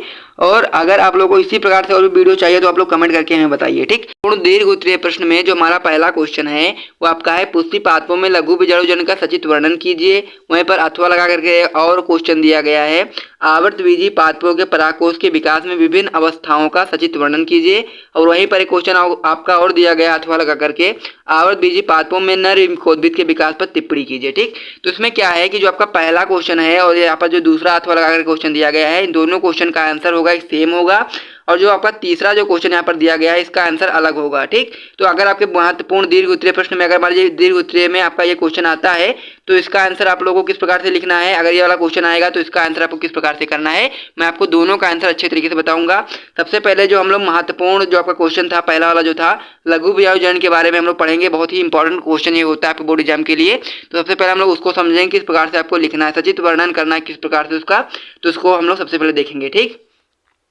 तो उत्तर में सबसे पहले आप लोग को लघु बीजाणु जनन इस प्रकार से हेडिंग डालना है, उसके बाद फिर आपको लिखना स्टार्ट करना है। तो लघु बीजाणु मात्र कोशिका में लघु बीजाणुओं के बनने की क्रिया को ही हम लोग लघु बीजाणु जनन कहते हैं। यानी कहने मतलब ये है कि लघु बीजाणु मात्र कोशिका से लघु बीजाणुओं के बनने की जो क्रिया होती है उसे ही हम लोग लघु बीजाणु जनन कहते हैं, ठीक। तरुण पराग कोषों की कुछ आधा स्तरीय कोशिकाएं अन्य कोशिकाओं से भिन्न हो जाती हैं, इन्हें हम लोग प्रपशु कोशिकाएं कहती हैं। कहने मतलब ये है कि जो परागकोश की जो तरुण कोशिकाएं होती हैं उनमें से जो कुछ कोशिकाएं होती हैं वो अलग हो जाती हैं, जिसे हम लोग परपशु कोशिका कहते हैं। वो आकार में थोड़ी सी बड़ी हो जाती हैं, ठीक। प्रत्येक प्रपशु कोशिका परिणत विभाजन द्वारा एक बाह्य प्राथमिक द्वितीय कोशिका व अंतः प्राथमिक लघु बीजाणु जनन कोशिका बनाती है। प्राथमिक द्वितीय कोशिकाओं से अंतःभित्ति, मध्य स्तर व टेपिटम का निर्माण होता है। ये चीज आपको ध्यान देना है कि जो आपका प्राथमिक द्वितीय कोशिकाएं होती हैं उनसे अंतःभित्ति, मध्य स्तर व टेपिटम का निर्माण होता है, ठीक। ये चीज आपको ध्यान देना है। फिर अगला जो इसमें पॉइंट दिया गया है, टेपिटम की कोशिकाओं में बहुगुणित केंद्रक व कोशिका द्रव्य में यूबी संरचनाएं पाई जाती हैं। ये परागकण के परिवर्धन में सहायक होती हैं, ठीक। तो सबसे पहले आप लोग इतना नोट कर लीजिए, फिर हम लोग नेक्स्ट पेज पे बढ़ते हैं और उसे भी दिखाते हैं कि आगे आपको क्या क्या लिखना है इसमें, ठीक। फिर आगे आप लोगों को इसमें लिखना है कि टेपिटम की कोशिकाएं नष्ट होकर लघु बीजाणुओं के पोषण में सहायता करती हैं। यानी कि जो आपका टेपिटम की जो कोशिकाएं होती है वो नष्ट होकर के लघु बीजाणु के पोषण में उसकी सहायता प्रदान करती हैं। और फिर इसमें आगे पॉइंट है इसमें कि प्राथमिक पूर्ण बीजाणु कोशिकाएं 2 या 3 विभाजन कर लघु बीजाणु मात्र कोशिका का निर्माण करती हैं और प्रत्येक क्रियात्मक लघु बीजाणु मात्र कोशिका अर्धसूत्री विभाजन द्वारा 4 अगुणित लघु बीजाणु का निर्माण करती है। ये चीज आपको ध्यान देना है कि जो आपकी लघु बीजाणु मात्र कोशिका होती है जब उसमें अर्धसूत्री विभाजन होता है तो 4 अगुणित लघु बीजाणु या फिर परागकण का निर्माण होता है, ठीक। तो अगर आपसे पूछे लघु बीजाणु जनन का जो चित्र आपको बनाने को मिले तो आप लोग इस प्रकार से उसका चित्र बनाएंगे, ठीक। इस प्रकार से मैंने एक लघु बीजाणु धानी का चित्र बना दिया। इसी प्रकार से आपके एक परागकोश में 4 लघु बीजाणु धानी होती है। अगर आप लोग चारों को बनाना चाहें तो चारों आप लोग बना सकते हैं, लेकिन मैंने एक बना दिया इस प्रकार से। तो आप लोग इसमें देख सकते हैं क्या क्या कोशिकाएं इसमें दी गई हैं, ठीक। सबसे बाहरी वाली जो परत होती है उसे हम लोग बाह्य त्वचा कहते हैं। उसके अंदर जो आपका होता है उसे हम अंतःस्थितियम कहते हैं। और उसके मध्य की जो परत होती है उसे हम लोग मध्य परत कहते हैं। और उसके अंदर जो इस प्रकार पिरामिड आकार की जो यहाँ पर दी गई हैं उसे हम लोग टेपिटम कहते हैं, ठीक। और उसके अंदर ही आपका लघु बीजाणु मात्र कोशिकाएं होती हैं जिसके अंदर ही आपका लघु बीजाणु बनते हैं, ठीक। ये चीज आपको ध्यान देना है। अब हम लोग को बात करनी है नर कोद्भिद का परिवर्धन के बारे में। यानी कि इसमें जो आपका अगला क्वेश्चन था वो क्या था आपका, आवर्तबीजी पादपों में नर कोद्भिद के विकास पर टिप्पणी कीजिए। तो ये वाला क्वेश्चन का आंसर अब हम लोग देखने वाले हैं। जो आपका पहला क्वेश्चन था और दूसरा क्वेश्चन था, इसका आंसर मैंने आपको बता दिया है। यहाँ से आपको लिखना स्टार्ट करना है लघु बीजाणु जनन से और यहाँ तक आपको चित्र बनाने तक का लिखना है, ठीक। यहाँ तक आपको लिखना है। जो आपका इसमें दूसरा क्वेश्चन है नर कोद्भिद का परिवर्धन, उसे अब हम लोग समझेंगे। परागण से पहले क्या होता है और परागण के बाद क्या होता है उसको हम लोग 2 चरणों में पढ़ेंगे। सबसे पहला जो चरण है आपका परागण से पहले, तो परागकण से पूर्ण विकसित नर कोद्भिद बनने तक के क्रम को लघु युग्मक जनन कहते हैं। और नर कोद्भिद का विकास जो होता है परागकोश के अंदर ही आरंभ हो जाता है। परागकण से नर कोद्भिद बनाने वाले सभी विभाजन सूत्री विभाजन होते हैं, ठीक। ये चीज आपको ध्यान देना है कि परागकण से नर कोद्भिद बनाने वाले सभी विभाजन जो होंगे वो सूत्री विभाजन होंगे, ठीक। इसमें जो पहला पॉइंट दिया गया है कि परागकण के प्रथम विभाजन के फलस्वरूप एक बड़ी नली कोशिका या फिर जिसे हम लोग कायिक कोशिका भी कह सकते हैं जिसका केंद्र भी बड़ा होता है उसका निर्माण होता है। और साथ ही में एक छोटी कोशिका का निर्माण होता है जिसे हम लोग जनन कोशिका कहते हैं, ठीक। नेक्स्ट पॉइंट है इसमें कि प्रायः इस दो कोशिकीय अवस्था में परागकण परागकोश से निकलते हैं, अर्थात परागण की क्रिया होती है। ठीक, यानी कि जो परागण से जो पहले का जो काम होता है इसमें यही होता है कि जो आपका परागण से पहले क्या हो जाता है, ये लोग इसमें क्या हो जाता है, परागकण आपका जो होता है वो दो कोशिकीय अवस्था में आ जाता है। जब दो कोशिकीय अवस्था में परागकण आपका हो जाएगा तो परागण की क्रिया होगी उसके बाद में ही। ठीक, तो परागण की क्रिया के बाद क्या क्या चीजें इसमें देखने को मिलेंगी उसे भी हम लोग देख लेते हैं। ठीक, तो इसमें जो आपका दूसरा चरण है, परागण के बाद वाला जो चरण है उसे आप लोग देख लीजिए। परागण के बाद परागकण वर्तिकाग्र पर पहुंचकर वर्तिकाग्र की सतह से तरल पदार्थ सोखने के कारण फूल जाते हैं। इसमें पहला पॉइंट है, इनकी अंताचोल जनन छिद्र से पराग नलिका के रूप में बाहर निकल जाती है। प्रायः एक परागकण से केवल एक पराग नलिका ही बनती है। चीज आपको ध्यान देना है कि एक जो परागकण होगा उससे केवल एक ही नलिका बनेगी, और कुछ ऐसे भी होते हैं जिनमें एक परागकण से 2 या 3 नलिकाएं भी बन जाती हैं, उसके बारे में हमको नहीं पढ़ना है, केवल इसी को पढ़ना है। तो ऐसे परागकणों को हम लोग एक नलिकीय कहते हैं। ठीक, इसमें अगला पॉइंट है, जनन कोशिका से निषेचन से पहले दो छोटे अचल नर युग्मक बनते हैं। ठीक, जो जनन कोशिका होती है, मैंने अभी आपको बताया कि जो आपका परागकण होते हैं उसमें दो प्रकार की कोशिकाएं होती है। एक तो आपका होता है जो आपका उससे क्या होता है, नली बन जाती है, यानी कि पराग नलिका का निर्माण होता है। और जो दूसरी कोशिका होती है जनन कोशिका, उससे निषेचन से पहले आपके दो नर युग्मक का निर्माण हो जाता है। ठीक, परागकण के अंकुरण के लिए उच्च आर्द्रता प्रथम आवश्यकता है। इसके अलावा कार्बोहाइड्रेट, बोरान, कैल्शियम, एंजाइम तथा भौतिक कारक जैसे ताप भी अंकुरण के लिए आवश्यक है। ठीक, तो परागण के बाद की जो विधि थी उसे भी मैंने आपको बता दिया। पराग जो आपका नर युग्मकोद्भिद का है परिवर्धन इस प्रकार से आप लोग देख सकते हैं। ये आपका है एक परागकण। परागकण इस प्रकार से आपका होता है, जिसमें आपका जो बड़ा कोशिका आप लोग देख पा रहे होंगे, इसे हम लोग नली केंद्रक कहते हैं। और ये जो पूरी कोशिका है इसे हम लोग नली कोशिका भी कहते हैं या फिर वर्धी कोशिका कहते हैं। ठीक, यह आप यहाँ पर देख पा रहे होंगे जो इस प्रकार से कटा हुआ है, यहाँ पर हम लोग जनन छिद्र कहते हैं। और जो नीचे वाली जो कोशिका होती है इसे हम लोग जनन कोशिका कहते हैं। ठीक, ये आपका परागकण का चित्र होता है। और जो परागकण का अंकुरण होता है इस प्रकार से आपका होता है। ठीक, तो परागकण का जो अंकुरण होता है उसमें आप लोग देख पा रहे होंगे कि ये जो परागकण है इसमें से क्या होता है, एक नलिका निकलती है। ठीक, वो जो नलिका होती है वो आप लोगों की नली या वर्धी कोशिका का ही रूप होती है। ठीक, उसी से निकलती है। और उसमें क्या होता है, जो आपका जनन कोशिका होती है यहाँ पर आकर के क्या होते हैं, दो नर युग्मकों में बदल जाते हैं। ठीक, ये चीज आपको ध्यान देना है। परागकण का अंकुरण का चित्र आप लोग देख सकते हैं इस प्रकार से बनाना है, और परागकण का चित्र आप लोग इस प्रकार से बना सकते हैं। तो ये क्वेश्चन आप लोगों का पूरी तरीके से कंप्लीट हो गया है। आप लोग इतना लिख लेंगे, आपको पूरी तरीके से क्वेश्चन आपका कंप्लीट हो जाएगा। ठीक, अब हम लोग अगले क्वेश्चन की ओर बढ़ते हैं। तो जो हमारा अगला इंपॉर्टेंट क्वेश्चन है वो आपका है, आवृतबीजी पौधों में निषेचन क्रिया का वर्णन कीजिए। निषेचन के पश्चात पुष्प में होने वाले परिवर्तनों का वर्णन कीजिए। ठीक, तो इसमें भी आपके दो क्वेश्चन दिए गए हैं। सबसे पहला क्वेश्चन दिया गया है कि आवृतबीजी पौधों में निषेचन क्रिया का वर्णन कीजिए, और दूसरा क्वेश्चन दिया गया है निषेचन के पश्चात पुष्प में होने वाले परिवर्तनों का वर्णन कीजिए। ठीक, ये जो आपका दूसरा क्वेश्चन है ये आपका अति लघु, लघु उत्तरीय और कह सकते हैं कि अति लघु जो आपका दीर्घ उत्तरीय में भी क्वेश्चन आ सकता है। तो इसलिए आपको दोनों को अच्छे तरीके से ध्यान देना है। सबसे पहले आंसर में आप लोग निषेचन डालेंगे और स्टार्ट करेंगे कि नर एवं मादा युग्मकों के संयोजन की जो क्रिया होती है उसे हम लोग निषेचन कहते हैं। पुष्पीय पादपों में क्रिया परागकणों द्वारा निर्मित नर युग्मक तथा बीजांड में उपस्थित जो आपका अंड कोशिका होती है उसके संयोजन के द्वारा होती है। यानी कि जब आपके जो परागकण में उपस्थित जो नर युग्मक होगा और जो बीजांड में स्थित अंड कोशिका होगी उसका जब संयोजन होगा तो निषेचन का कार्य होगा। ठीक, यहाँ पर आपको ध्यान देना है। फिर क्या होता है इसमें आगे कि यह क्रिया जो होती है निम्नलिखित चरणों के माध्यम से संपन्न होती है। इसमें कौन कौन से चरण होते हैं उसे आप समझिएगा। जिसमें आपका पहला चरण होता है पराग कण का वर्तिकाग्र पर अंकुरण। ठीक, इसमें पहला चरण क्या है आपका, पराग कण का वर्तिकाग्र पर अंकुरण। तो पराग कण वर्तिकाग्र पर पहुंचकर वहां उपस्थित सक्रिय तरल पदार्थ को सोख कर फूल जाते हैं। इनका अंताचोल पराग नलिका के रूप में जनन छिद्र से बाहर निकल आता है। ठीक, ये चीज आपको ध्यान देना है। इनका जो अंताचोल होता है वो पराग नलिका के रूप में जनन छिद्र से बाहर निकल आता है, और उसी के माध्यम से जो आपका कह सकते हैं कि जनन कोशिका होती है वो भी उसी के माध्यम से ही आती है। अंकुरण के बाद पराग नलिका में नाल केंद्रक या फिर कायिक केंद्रक तथा दो नर युग्मक उपस्थित होते हैं। नर युग्मक मादा युग्मक की तुलना में छोटे होते हैं। नाल केंद्रक जो होता है पराग नलिका के बीजांड में पहुंचने से पूर्व ही विघटित या फिर कह सकते हैं नष्ट हो जाता है। ठीक, तो पहला जो चरण होता है पूरी तरह से कंप्लीट हो गया, परागकण का वर्तिकाग्र पर अंकुरण। अब जो दूसरा चरण होता है उसे भी आप लोग समझिए। दूसरा चरण आपका होता है पराग नलिका का बीजांड में प्रवेश। तो यानी कि जो पराग नलिका होती है उसका बीजांड में किस प्रकार से प्रवेश होता है उसे आप लोग समझिए। अधिकांश आवर्तबीजी पादपों में पराग नली वर्तिका से होती हुई बीजांड द्वार के समीप पहुंच जाती है, और इसी समय पराग नली में स्थित जनन केंद्रक दो नर युग्मक में विभाजित हो जाता है। ठीक, पहले क्या होता है, जनन जो केंद्रक होता है वो पहले विभाजित नहीं होता, लेकिन जब इसके पास पहुंचता है तो क्या होता है, दो नर युग्मक के रूप में विभाजित हो जाता है। उदाहरण के रूप में कैप्सेला में पराग नलिका बीजांड द्वार द्वारा बीजांड में प्रवेश करती है। इसे हम लोग अंडद्वारी प्रवेश भी कहते हैं। ठीक, और उसके बाद फिर आपका तीसरा पॉइंट इसमें होता है वो आपका होता है पराग नलिका का भ्रूणकोश में प्रवेश। तो किस प्रकार से पराग नलिका भ्रूणकोश में प्रवेश करती है उसे अब हम लोग देखेंगे।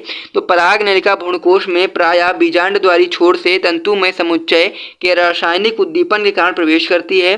पराग नलिका का अंतिम सिरा अंड उपकरण में एक सहायक कोशिका और अंड कोशिका के बीच से होकर के या फिर कह सकते हैं सहायक कोशिका को भेदते हुए बीजाणु में प्रवेश करती है और सहायक कोशिका में पराग नलिका फटकर दोनों नरयुग्मकों को स्वतंत्र कर देती है और फिर यही दो नरयुग्मक जो आपके होते हैं वो अंड कोशिका से एक मिल जाएगा या आपका द्वितीय केंद्रक से मिल जाएगा और आपका निषेचन का जो कार्य होगा संपूर्ण हो जाएगा। ठीक, अब हम लोग इसका चित्र देखने वाले हैं। ठीक, इसका चित्र किस प्रकार से होता है अब हम लोग उसे देखेंगे किस प्रकार से इसका चित्र बना सकते हैं आप लोग। इस प्रकार से आप लोग देख सकते हैं यह आपका चित्र होता है जिसमें क्या है वर्तिकाग्र है, वर्तिका है और यहीं पर आपका अंडाशय भी है नीचे। तो इसी प्रकार से आपका चित्र होता है। यहाँ पर देख पा रहे हैं जो परागकण है उसका अंकुरण होता है। इस प्रकार से इसकी नलिका निकल करके यहाँ जाती है और फिर यहीं से नरयुग्मक जो होते हैं वो अंड के पास पहुँच जाता है और निषेचन हो जाता है। ठीक, तो इस प्रकार से आप लोग बनाना चाहें तो अपनी कॉपी में बना सकते हैं। सबसे पहले आप लोग को इसमें डाल देना है पराग नलिका। ये पराग नलिका है, ये आपका अंकुरित परागकण है, ये आपका बीजांड है। इस प्रकार से देख पा रहे होंगे। यहाँ पर आपका जो बीच वाली कोशिका होती है इसे हम लोग अंड कोशिका कहते हैं। ऊपर की जो 3 कोशिका होती है उन्हें प्रतिमुख कोशिका कहते हैं और यहाँ पर जो नलिका में जो 2 केंद्रक होते हैं उसे हम लोग नरयुग्मक कहते हैं। ठीक, ये चीज़ आपको ध्यान देना है। इस प्रकार से आप चित्र बना देना। अगर क्वेश्चन में आपका आ जाता है तो इस प्रकार से आप लोग बना सकते हैं। ठीक, अब इसमें जो दूसरा क्वेश्चन आपका पूछा गया था कि निषेचन के पश्चात पुष्प में कौन से परिवर्तन होते हैं। ठीक, उसका आंसर आप लोग देख लीजिएगा। ये आंसर आप लोगों के लिए बहुत ज़्यादा महत्वपूर्ण है क्योंकि ये आपका अति लघु में भी आ जाएगा, दीर्घ उत्तरीय में भी आएगा और साथ में ही आपका लघु उत्तरीय में भी आएगा। ठीक, तो जो निषेचन हो जाता है जब पुष्प में तो उसमें क्या क्या परिवर्तन होते हैं उसे देखिए। बाह्य दल पुंज व दल पुंज प्राय जो होते हैं झड़ जाते हैं। पुंकेसर भी आपका झड़ जाता है और वहीं पर वर्तिकाग्र एवं वर्तिका भी आपके झड़ जाते हैं। ठीक, अंडाशय जो भित्ति होती है वो फल भित्ति का निर्माण करती है। जो आपका बीजांड होता है बीज का निर्माण कर देता है और बीजांड काय जो होता है नष्ट हो जाते हैं या कभी कभी परिभ्रूणपोष के रूप में पाया जाता है। ठीक, बाह्य अध्यावरण जो आपका होता है बीज चोल का निर्माण करता है और अंधा अध्यावरण जो आपका होता है अंतः कवच का निर्माण करता है। ठीक, तो ये क्वेश्चन भी आपका पूरी तरीके से क्लियर हो गया है। इसके बाद 2 या 3 क्वेश्चन आपके इसमें और इम्पॉर्टेंट है जिसमें एक क्वेश्चन आपका आ जाता है कि आवर्त बीजी पौधों में या फिर कह सकते हैं पादपों में गुरु बीजाणु जनन प्रक्रिया का वर्णन कीजिए अथवा गुरु बीजाणु जनन क्या है, आवर्त बीजी पादपों में मादा एवं कोलबित के परिवर्तन का वर्णन कीजिए। ये क्वेश्चन आपके लिए बहुत ज़्यादा महत्वपूर्ण है। इसका आंसर मैंने नहीं बताया, आप लोग इसे खुद से आप ट्राई कीजिएगा, आप लोग इसे लिखिएगा अच्छे तरीके से। क्वेश्चन बहुत ज़्यादा महत्वपूर्ण है और अगर आपको समझ में नहीं आता है तो आप लोग कमेंट करिएगा, मैं इसका आंसर आपको पूरी तरह से करा दूंगा। और उसके बाद फिर एक क्वेश्चन आपका और आता है इसमें आवर्त बीजी पादपों में चित्र की सहायता से द्विबीज पत्री भ्रूण के विकास का वर्णन कीजिए। ठीक, तो ये 2 क्वेश्चन अगर आप लोग और कर लेंगे इसमें बस आपको इसमें से एक भी नंबर आपका कटने नहीं वाला। ठीक, जितने भी क्वेश्चन मैंने आपको कराया सारे क्वेश्चन अगर आपने अच्छे तरीके से कर लिए तो आप लोग पूरे मार्क्स स्कोर करोगे अपने क्लास 12 बायोलॉजी में इस चैप्टर के अंतर्गत। ठीक, और अगर आपको इसी प्रकार से सभी चैप्टर्स के चाहिए तो आप लोग कमेंट करके हमें बताना कि इसी प्रकार से मैं आपको सभी चैप्टर्स के वीडियोस अपलोड करूं ताकि आप लोगों को बहुत ज़्यादा हेल्प मिले। ठीक, और साथ ही में आप लोग कमेंट कर देना, मैसेज कह सकते हैं लाइक कर देना वीडियो को क्योंकि बहुत ज़्यादा मेहनत लगी इस वीडियो को बनाने में, तो इसलिए आप लोग एक छोटा सा लाइक तो कर ही सकते हैं, साथ में अपने दोस्तों के साथ शेयर भी कर देना। और अगर आपको वीडियो अच्छा लग रहा है तो आप लोग चैनल को सब्सक्राइब भी कर सकते हैं। ठीक, तो कमेंट जरूर करके बताना कि आपको इसी प्रकार से सभी चैप्टर्स के नोट्स कह सकते हैं कि इंपॉर्टेंट क्वेश्चन आंसर चाहिए तो आप लोग बताना, मैं आपका उस पर भी वीडियो बनाऊंगा। तो अब इसी के साथ वीडियो को समाप्त करते हैं, मिलते हैं नेक्स्ट वीडियो में, तब तक के लिए जय हिंद।